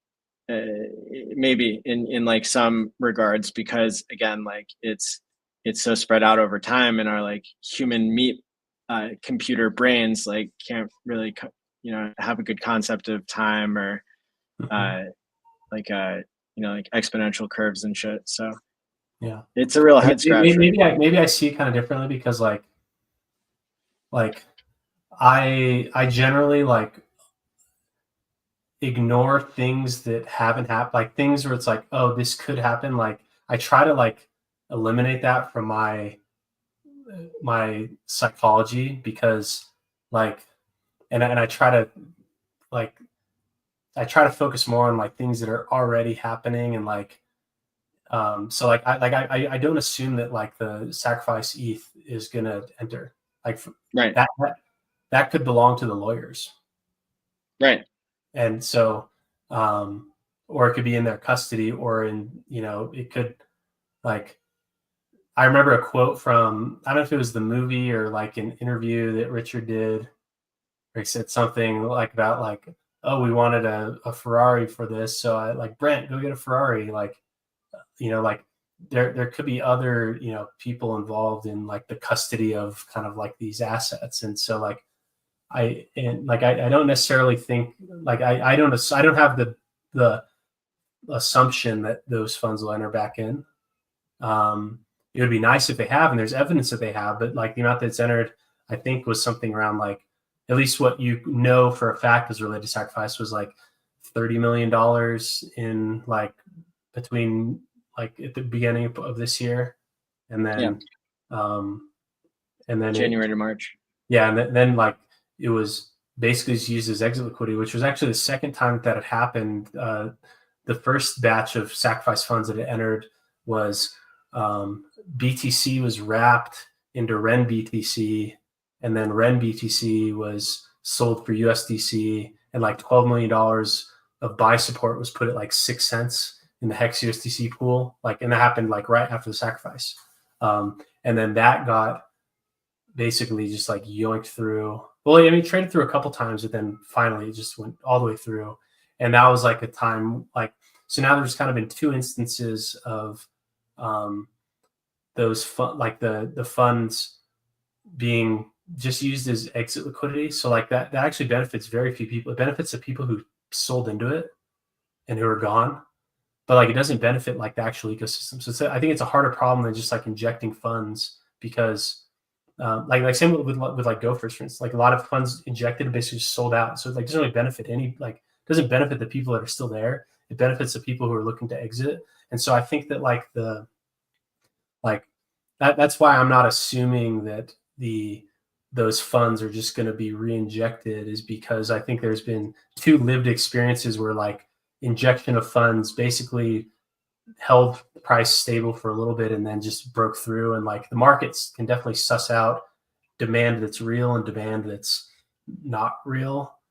So I think that, you know, those type of catalysts, I don't count on it happening. If it happens, it'd be awesome, and I hope it does, but I'm not like assuming it will. I mean, that may have been there in order to soften the blow of like the all the HEX that had gone at a high price into sacrifices. Many sacrifices tens and I mean many tens of millions of dollars, and a lot of these projects, from what I can understand, like held the hex down, down, down, down, and so they got into the same situation that the ETH ICOs did in 2016, 17. At some point, there was this like all of the projects on Ethereum, they were all holding ETH. And so you crashed from like 1400 all the way down to what, 85?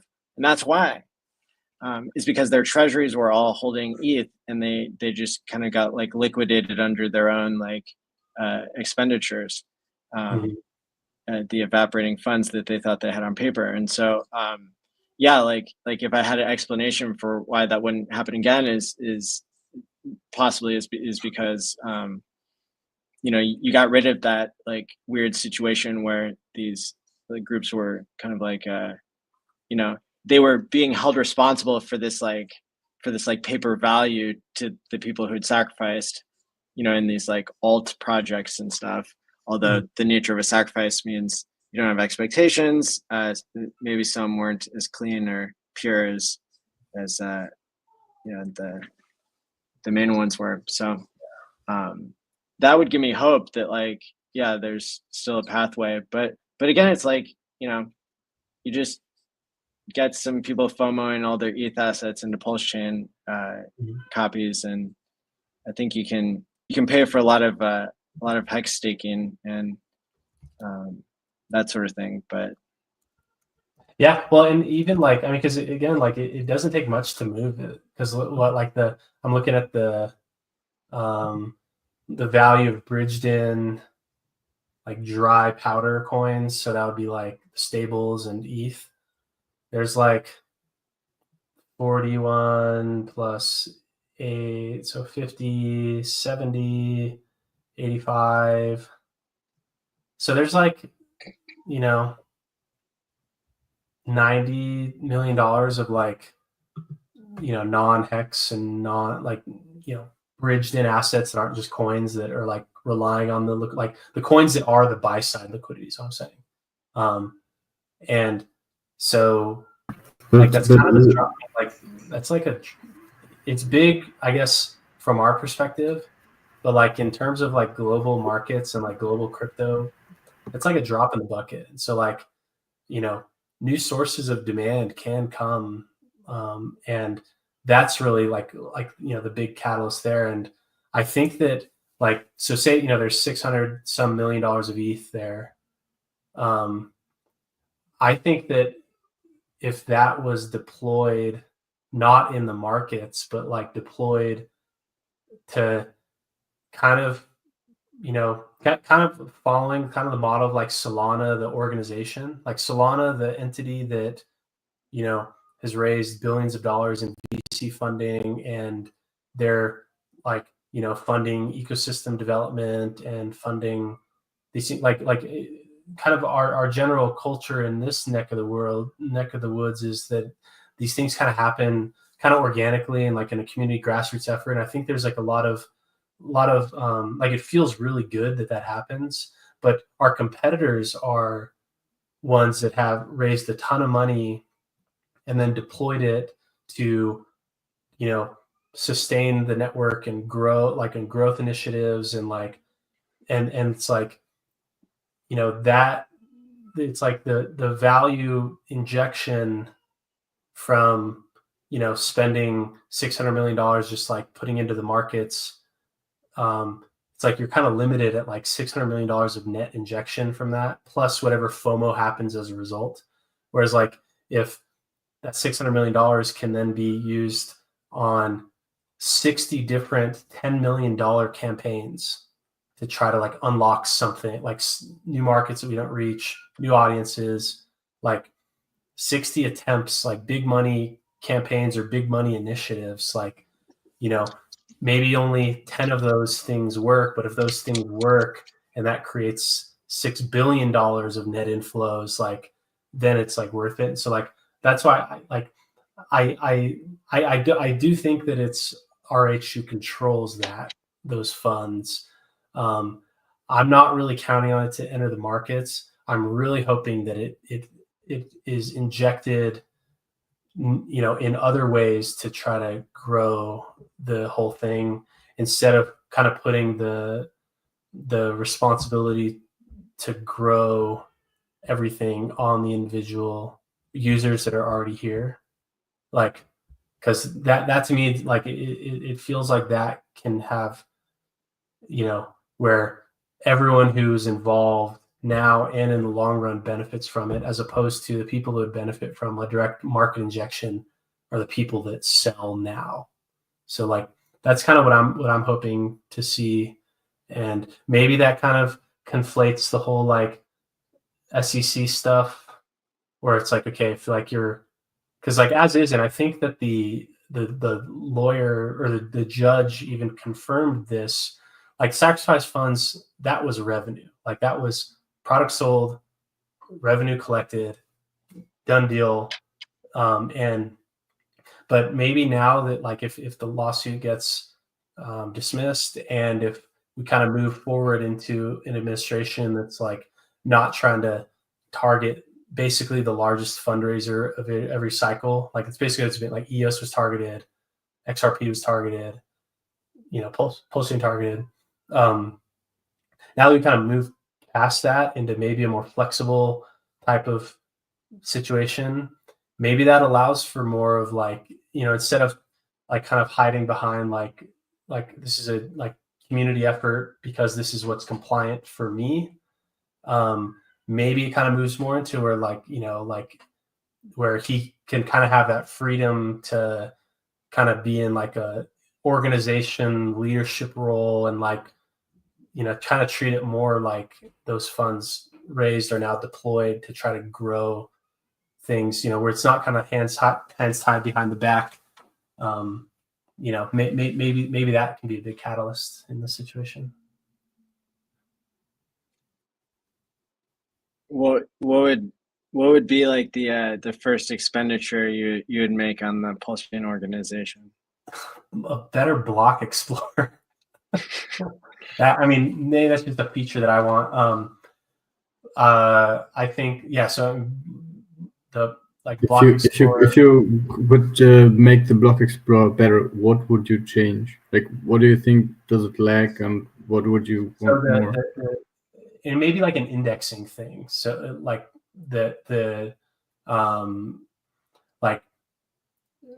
like transaction record, like that. Because like when I try to really dig into stuff, I have to write my own scripts to read through like the exporting, like that type of usability, I'd say, and better APIs related to it. So that's probably not number one priority. That's number one, kind of like as a person who wants to like dig into stuff, facing that. I think that like that a lot of chains have like serious like business development teams where they do things like, where they're the ones getting like exchange support and making deals there, and like onboarding, like, they have like developer relations, like kind of groups, like serious like professionals whose job relies on them to successfully like onboard businesses or teams to build on the network. And not maybe part of that is like, chains will give like developer grants and stuff, but I think like serious like business development efforts around, from both like the exchange listing side and also the like onboarding of, people who are, not developers like me. I'm like a, individual creator type of situation. I'm talking like people who have capacity to raise a lot of VC funds to build things like that you see on like, all these other chains, because, they then are sharing that like user onboarding cost.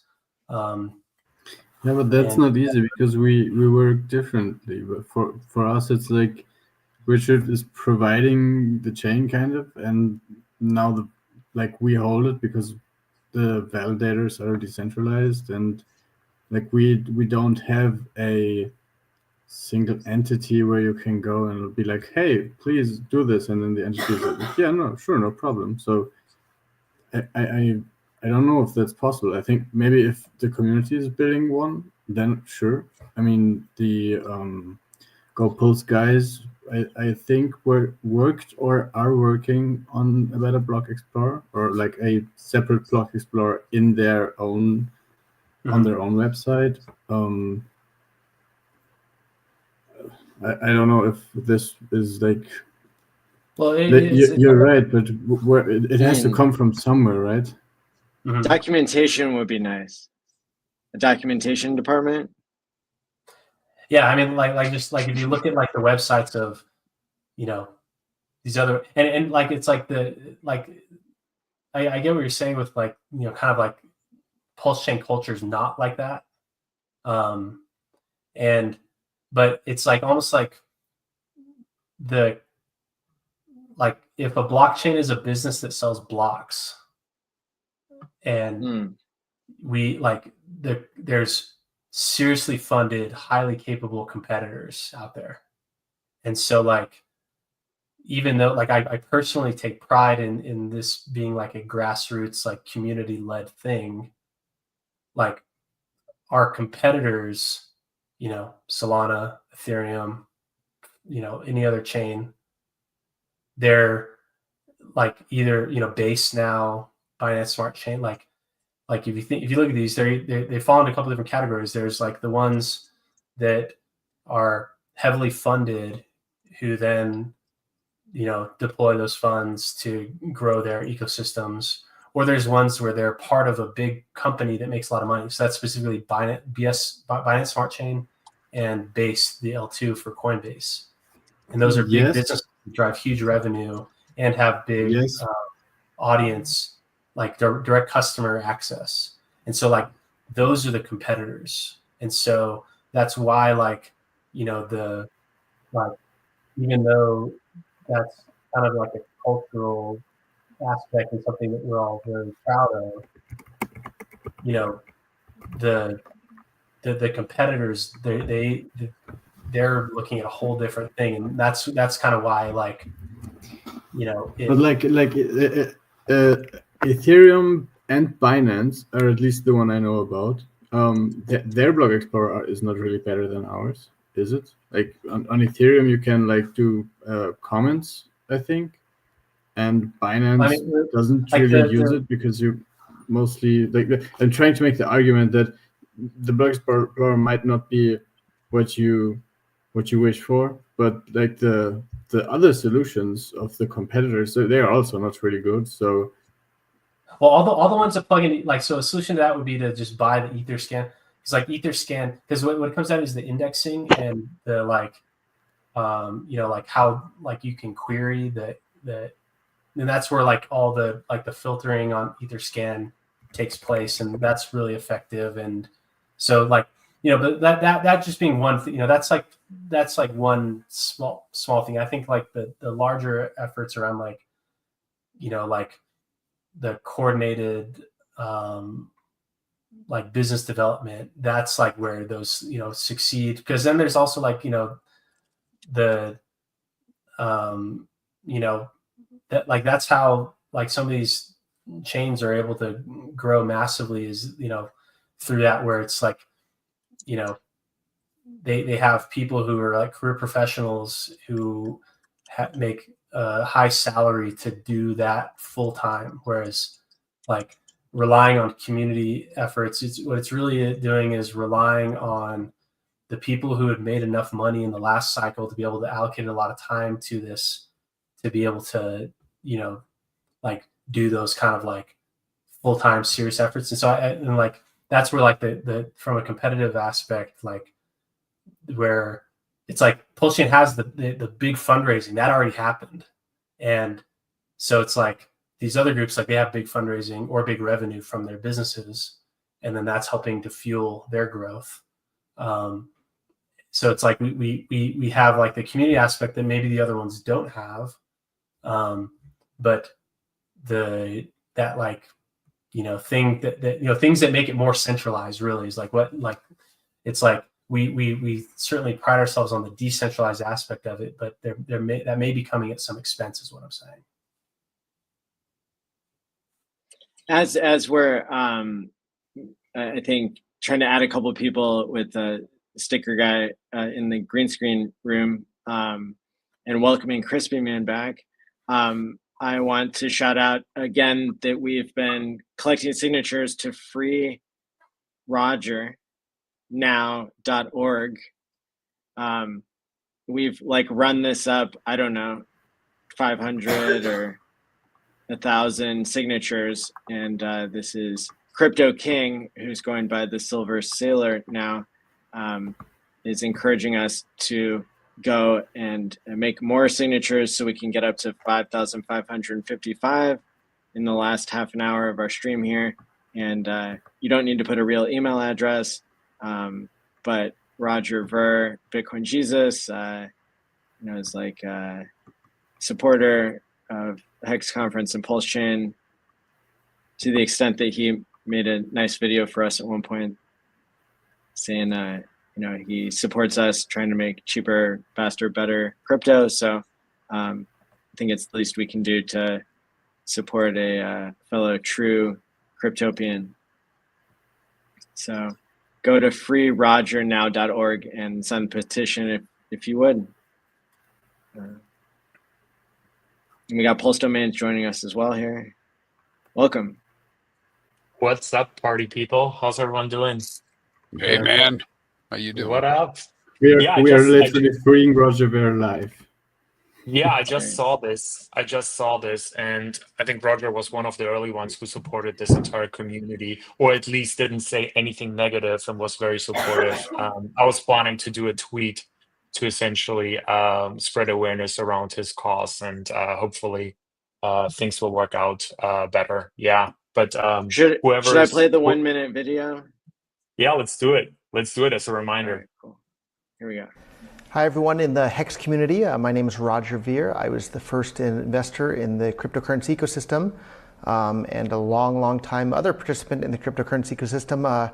Really did a good job of convincing me to make a video for all the HEX fans out there today, even though I'm trying to take a break from social media, everything. But just want to congratulate you guys on raising, I think I read $27 million for SENS. That's a really big deal and a really big amount of money. And so thank you and congratulations for that, since that's something I'm also interested in. Anyhow, I haven't had time to follow HEX real closely, but from what I can see, you guys are trying to build faster, better, cheaper, more reliable payments and a platform to do all of that and everything Ethereum could do and then some. So just want to congratulate and cheer you guys on when it comes to those goals that you have. And wish everybody the best of luck in the future, building a better world for all of us to live in. Thank you all so much. There you go. He said he was the first investor in crypto. How do you like that? Pretty cool title. Yeah. Also one thing for anyone who hasn't checked out his book, Hijacking Bitcoin, when it came out, I hadn't listened to it, and it was actually pretty well written and gives you kind of like the history of the fights that happened within the early Bitcoin community. So definitely enlightening book. Yep. Another like a general reminder that I'll throw out there for people is that there's a discount happening right now on a Trezor hardware device that I use myself and that I recommend.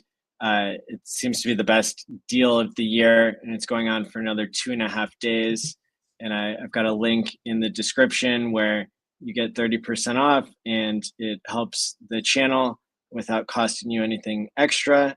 And this is something that Hexicans might want. If you ever created your seed phrase on MetaMask, you might want to migrate that to a hardware device, and then you might need a second one in order to create a seed phrase that has only ever lived on a hardware device. So you can order those again at a great discount with the link in the live stream now. Yeah, and I believe that's the best discount you will ever get on Trezor devices the entire year. Yeah. Perfect for Christmas gifts or birthdays.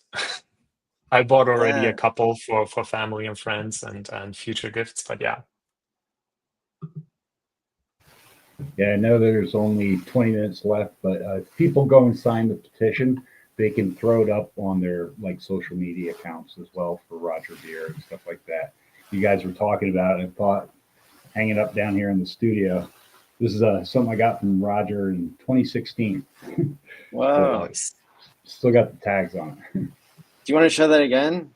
What Sure. is that? One of his signature It's official Bitcoin shirt from Roger.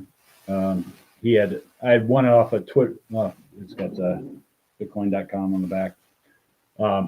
He had it was off a Twitter post, a little raffle giveaway type thing. So, very cool.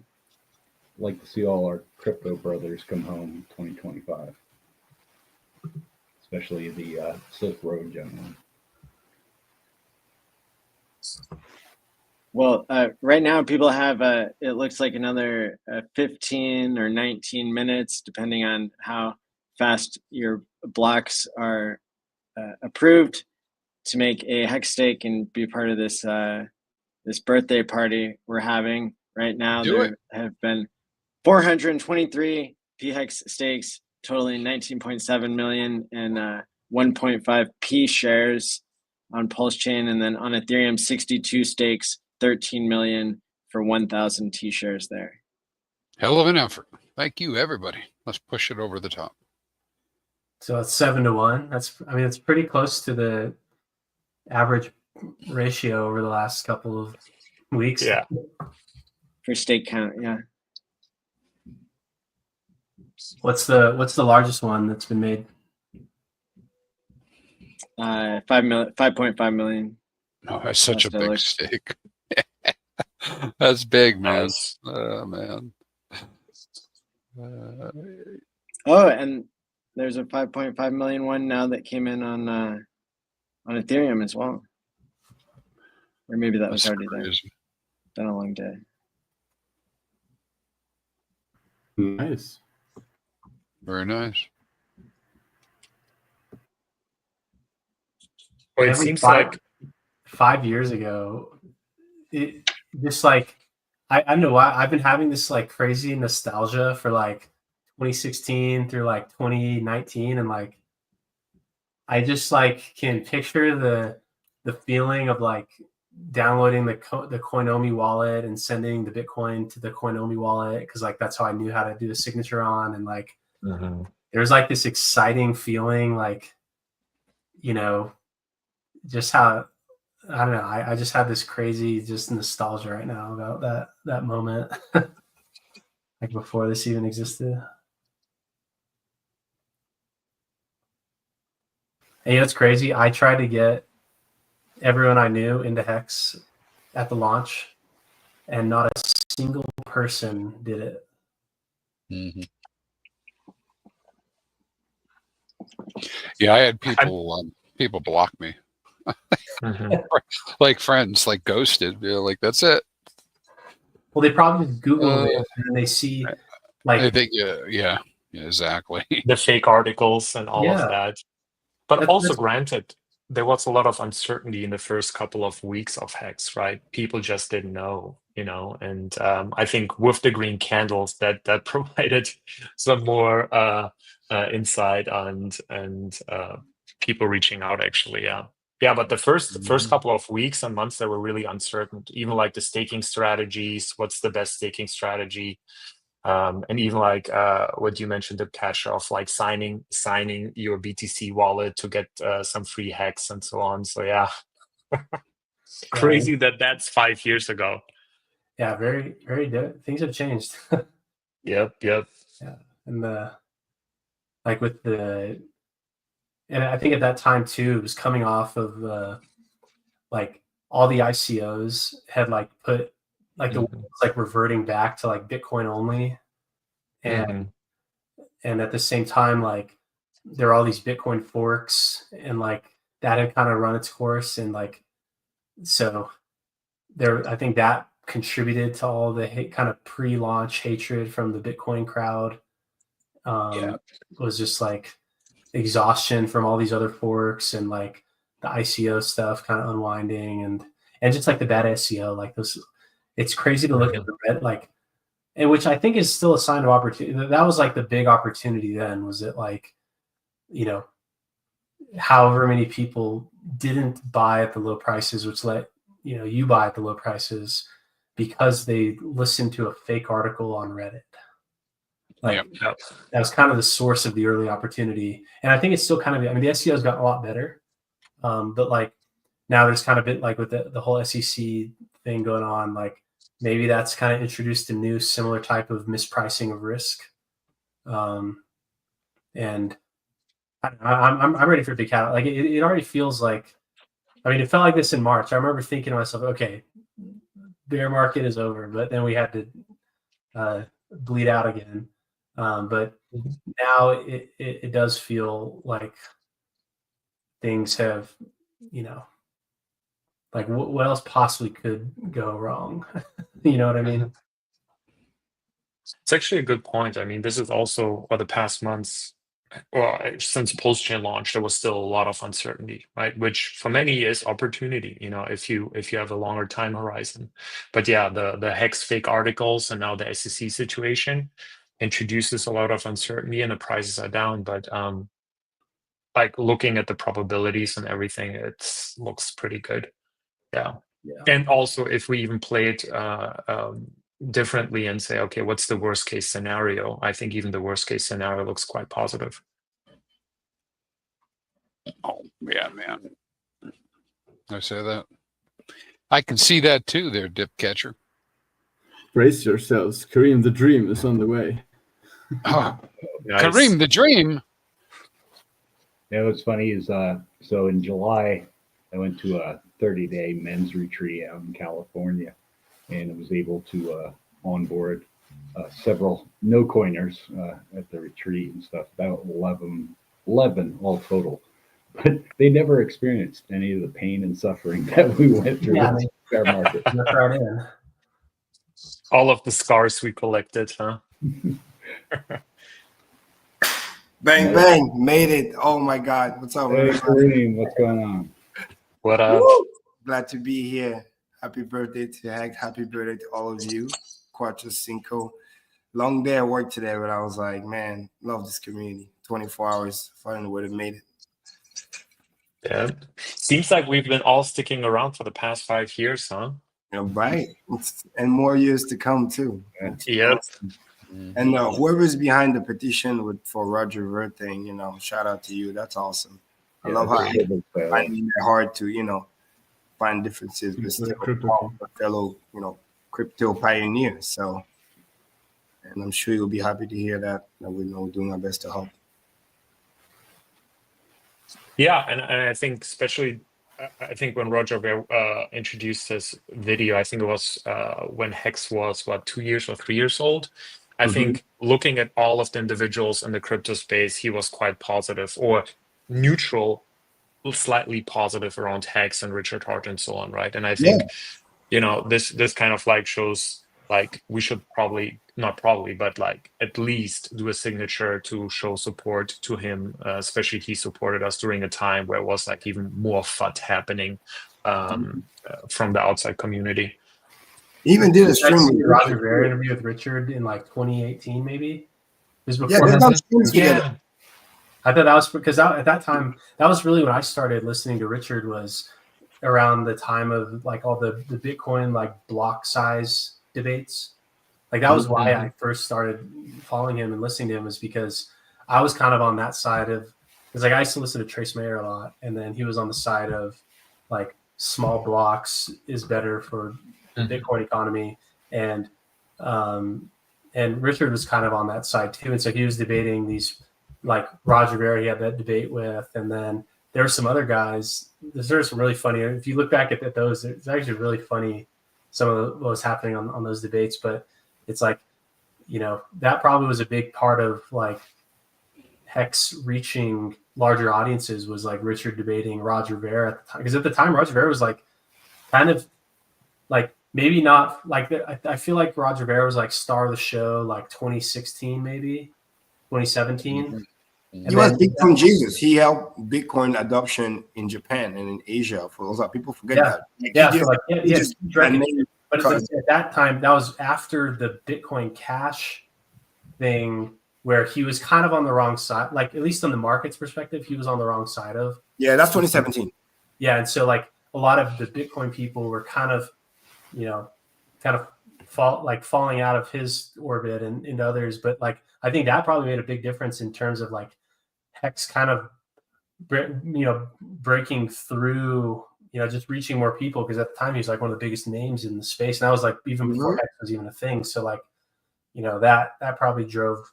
There's probably some number of people in the ecosystem. He was a big, basically like onboarder. That's how he got his name, Become Jesus. He used to, talk to people on the street, giving away free crypto, and like really doing, like, if you talk about grassroots onboarding, like this is something that we took as a community. Like, oh wow, if you're gonna like, part of the reason why I onboarded the way I did was like, wow, somebody that has done it that we can look up to. That's like just from the concept of it and the grassroots. Roger Ver was that guy, you know what I mean? That's why I told people, like, you don't like him or love him, but what I like about him is like he was really and still is very pro freedom, pro crypto. Like, he hates, government, like overreaching, all this other stuff. That's why I think what's happening to him is it's a little too harsh of a punishment. He don't deserve that. And like I said, the part where he kind of went a little off the rail, I mean, it happens to most people if you don't manage your greed. It's like, the whole Bitcoin cash was more like a cash grab. Then you got the Jihan Wu, and then you got the, Craig Wright and all this other stuff. Because it wasn't just him, there was a bunch of people. So they did that, trying to make that takeover thing. But besides that, the simple fact that the freedom aspect, the pro-crypto against government, own your own keys, he's always preached that. And he stayed true to that. That I respect. And even when he was debating Richard, remember at the time, nobody was even like daring to debate with Richard or trying to, because they were all scared, or they were all just, being like toxic maxis. But he still came and talked and was open-minded to listen. So no wonder why he did that video for us, because wow, what we did for the Sense Foundation. Like, some people can like have a debate, right? I agree to disagree, and then we still be friends, right? And some people, they're like, I hate you, and then it's all of a sudden like you become like a monster. You know what I mean? So Roger never turned that toxic. So that's good. Some of us actually, my friend didn't saw him at the Rebel Capitalist. He was there too at the event. With Ty Lopez, and I think Gary Funding Jim met him with it too. I did an interview. He was kind enough to interview with Gary back then too. So heard about. Wait, I missed it. What was Roger Ver arrested for, or what's the issue? Well, it's the tax stuff that happened around like Bitcoin Cash and Bitcoin Fork, like supposedly with whenever Roger like had left the United States as a citizen and paid like exit taxes, that there were some Bitcoin that they traced down. Once they arrested CZ at Binance, they had like the records that they needed to like arrest Roger the week after he published his book explaining how like, the deep state tried to screw up Bitcoin. Yep. And that's a guy that's been, even before that, fighting for freedom. He's been wrongfully imprisoned before too. Like that, die hard. Like, oh, that's right. That's why he left the US. Like, you know what I mean? That's why he started telling people living here. That's why we know, tongue in cheek, when people learn about, oh man, before I become quote unquote rich or whatever, maybe it might not be a good idea for me to, stay in the US or have the passport, or make sure I know my tax system. Like, they learned from him and many people before. And I think even, what's his name? He was big in EOS too. Little short guy. I forget his name. Brock. Yeah. Brock Pierce. What do you think they all start going to Puerto Rico and do all this other stuff? Because they learned from Roger. So that's why it's like, a lot of pioneers kind of like, the to do, what to do, what not to do, and prepare, because government will find a way to come get you. So make sure, get your stuff, in order to avoid that, you know what I mean? Sadly, look at what happened to the Tornado Cash guy. It to a small degree, that's what happened to Roger before too. So hopefully we're getting clarity. We're getting hopefully better SEC, better rule and regulation. So hopefully moving forward, nobody has to suffer for stuff like that. It sucks, man. Being wrongfully accused for things that's just dumb like that. That makes no sense. Especially crimes with no victim. like Yep. process things. Like this is backwards. Yeah. Hopefully he ends up with a fine and then he can be out. So that's the best hope. I remember seeing some crazy videos of Roger Ver partying in like Korea. Just yeah.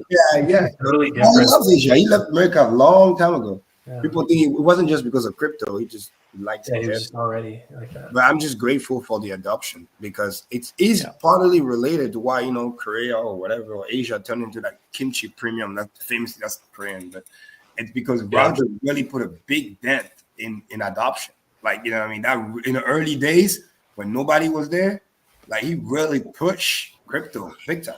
That's crazy. That's how the kimchi premium was how Sam Bankman-Fried.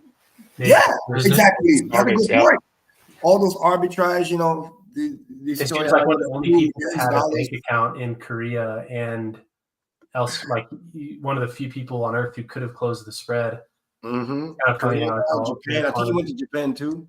I heard a crazy story where he was traveling with like 13 million or something like that, almost $20 million in cash, doing the ARB, taking the money, flying to the country, depositing in the bank, doing the thing, and then rotating. It's nuts. But hey, Arthur Hayes did that, didn't he? Yeah, exactly. If you got the connects. Yeah.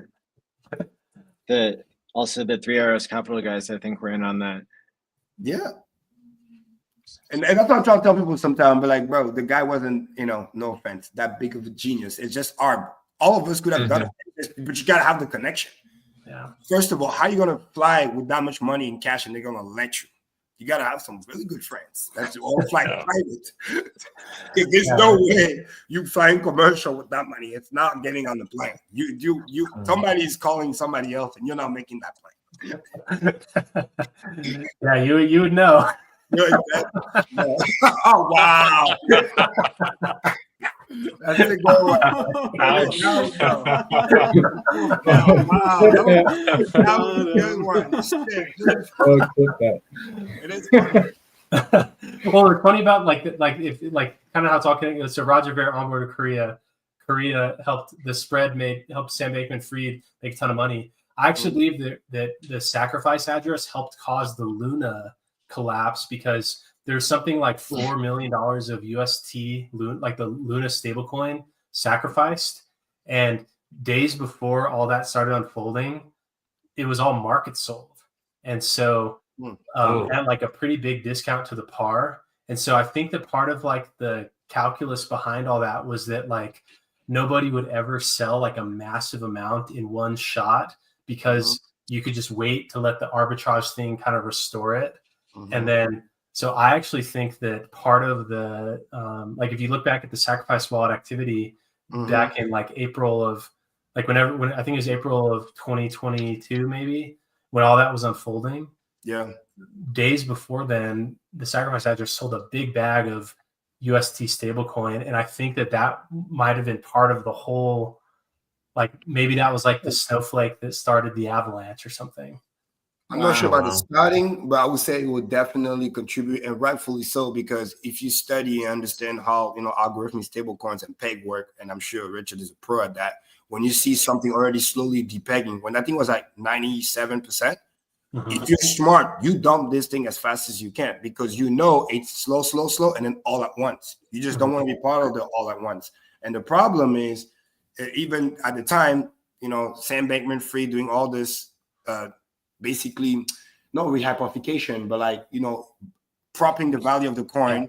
CZ is picking up on that. It's like, F that, I'm out of there. He sell his portion too. Then people find that the collateral is collected to Luna, which then is collected to you know, the FTX. And all those things domino, and then all the big investors like, wait a minute, now there is contingency, there is spread. This is connected to this, is connected to this, and then came back connected with the 3 Arrow, the Celsius. So by that time, if I'm doing quote unquote sacrifice and I have some of that money, I'm getting rid of this thing as fast as I can because it's and then and then fast forward to when Silicon Valley Bank was collapsing and the sacrifice funds were propping up the value of the stable coins so that crypto didn't have like a massive failure event. a cascade, so to speak. So that like, and you know, it's funny because that's so true, man. Well pointing that out, and it's actually the psychology is on the opposite because they knew when powers that be that the money is really there, it's just tied up, so there's no reason to panic.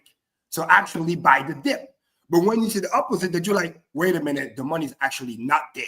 That is literally whatever's left on that little bridge that's creating this illusion, right? Kind of like with like market caps of coins are like, oh my God, $billion market cap, the liquidity is like 100K. You're like, hell no, this thing is gonna, you know. Now for stable coins, yes, you do not need 1-to-1, but you definitely need more than just, you know, 1% market cap to liquidity, right? You need at least 25 to 50% to make sure that that's thick enough so it does not depeg. Obviously, not everybody's gonna sell at once, even for stable coins, but you gotta be like bulletproof in case 20 to 25% of people want to redeem all at once. You need to be able to not depeg, because the problem is depeg creates fear, and then the people that didn't want it to sell, not thinking about selling, now all of a sudden they're panicking because they're like, wait, what if my value is gone tomorrow? That's what creates the panic.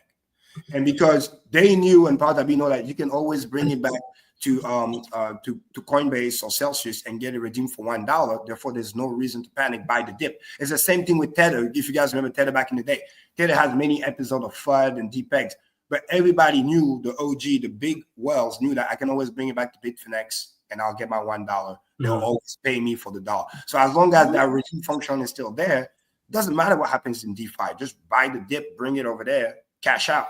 And that's why once you do your research, you will know when it's time to hold it, aka buy the dip, or when literally it's all smoking mirrors, because sadly, in some cases that happens, and you want to, you know, dump that shit as fast as you can.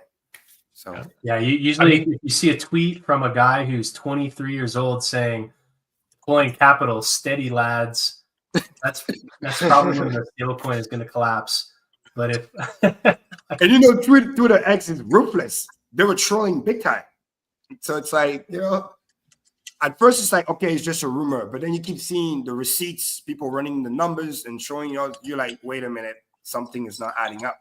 You know what I mean? So, and Do Kwon did a dumb move for the Luna thing. He shouldn't have bragged about how much, you know, Bitcoin he had in this, that, and just unload the clip, because when people panic, you're going to be exit liquidity. I mean, Richard talked about it all the time. It makes sense. Let them dump, then buy and push the price up. Don't just keep offering, and then now you got no treasury to account for.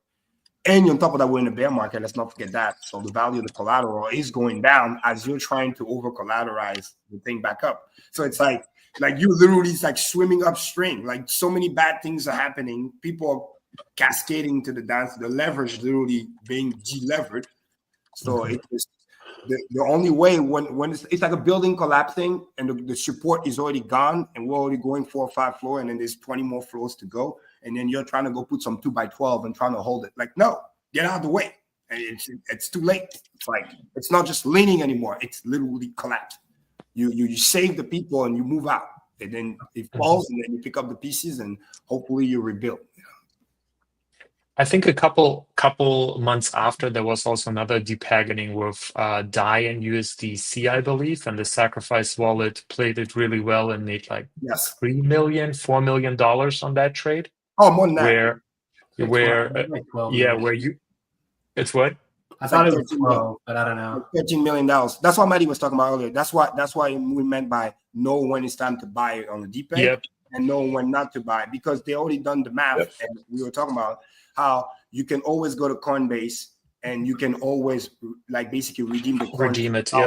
So that's why there was no reason for fear. And people don't understand that it was done over a weekend. Banks are not open in a weekend, so there's no reason to panic. If we're talking about regular market hour and that thing stays depeg, then yes, there's a problem. But because it was a weekend, people are running the FUD, the fear was there. The money did not disappear. It just wasn't easily accessible because that's what the Silicon Valley Bank and stuff. Yeah, like when they had banking issues that controlled like 8% of their funds, it's like, okay, the only funds that were like, so max loss would be 92 or 8%. But then like when it became clear that, you know, they have hedged against that in other ways, and like, you know, it's not like a mechanism failure with like Luna had like a catastrophic mechanism failure that created like hyperinflation, and that was like what the UST system was reliant on. It relied on Luna itself to not hyperinflate, which it did, and then the mint redemption, and then controlled like they bear that risk, and they built up so many other assets to cover that type of hole. Like it was a lot less risky than like people that were trying to catch the falling knife on like Luna. They're buying it 99%, and then it went down. And you bring all the 99% because people don't remember that it can go 99% and then another 99% from that point. And another thing that's really sad, but to be fair for Luna, it's that they forget to account the most important thing, which traditional market, you know what I mean? Like it, love it, hate it, but these assholes, they have the money printed, so they can literally play the game wrong, basically explode, but then Big Daddy's gonna come and bail them out. In crypto, you don't have a Big Daddy that comes and bail you out. When you blow up, you literally blow up. So that was part of the equation. Because let's not pretend that those banks didn't make like bad investment by buying those long-term bonds at almost zero rate. I mean, literally, that makes no sense. A kid that know a little bit of economics will know not to do that, but they did it anyway. And then because they knew they were messed up, but they knew that it would start affecting the big banks, so he's gonna come and either print the money, or like the Fed was able to do, or we're gonna mark the value of those bonds as if they were like a maturity, those T-bills, which they're not supposed to. But again, they can rig the system because they can. That's what traditional market can do. Somebody can mess up, and then they can say, "Oh, we're gonna protect the people," and basically print money. But in crypto, you don't have that safety net. It's really like free market, like you own your own. You done, you messed up, nobody comes to bail you out. There is no bailout.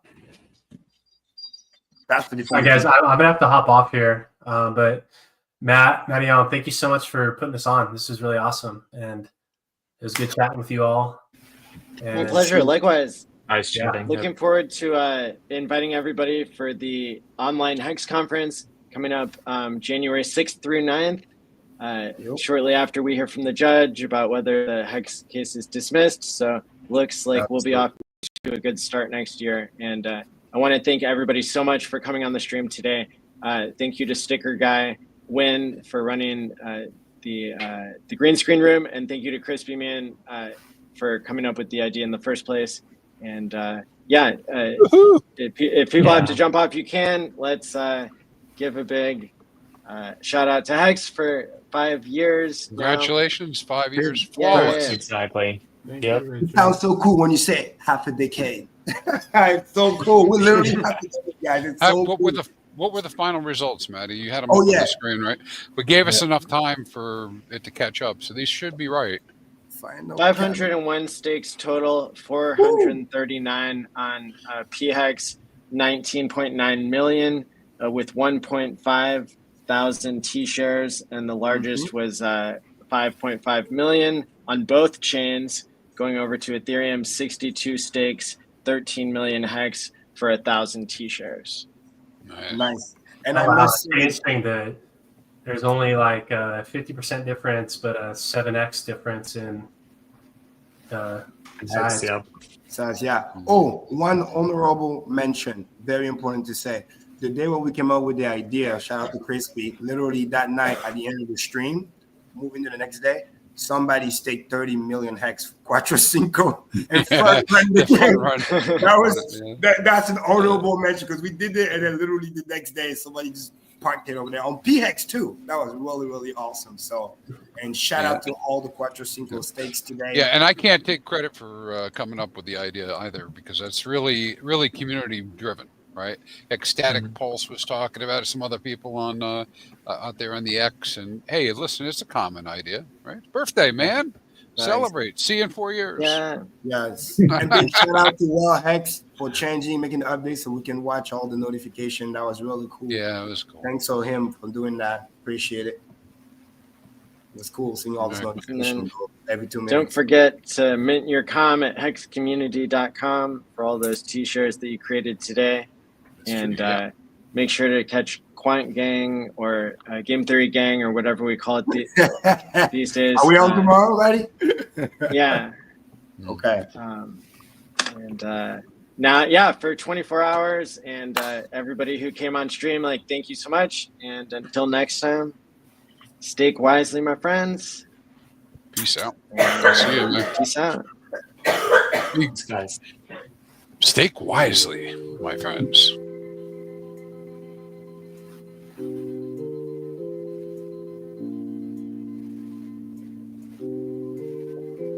I'm still putting in Roger Ver signatures. I'm going to save this man.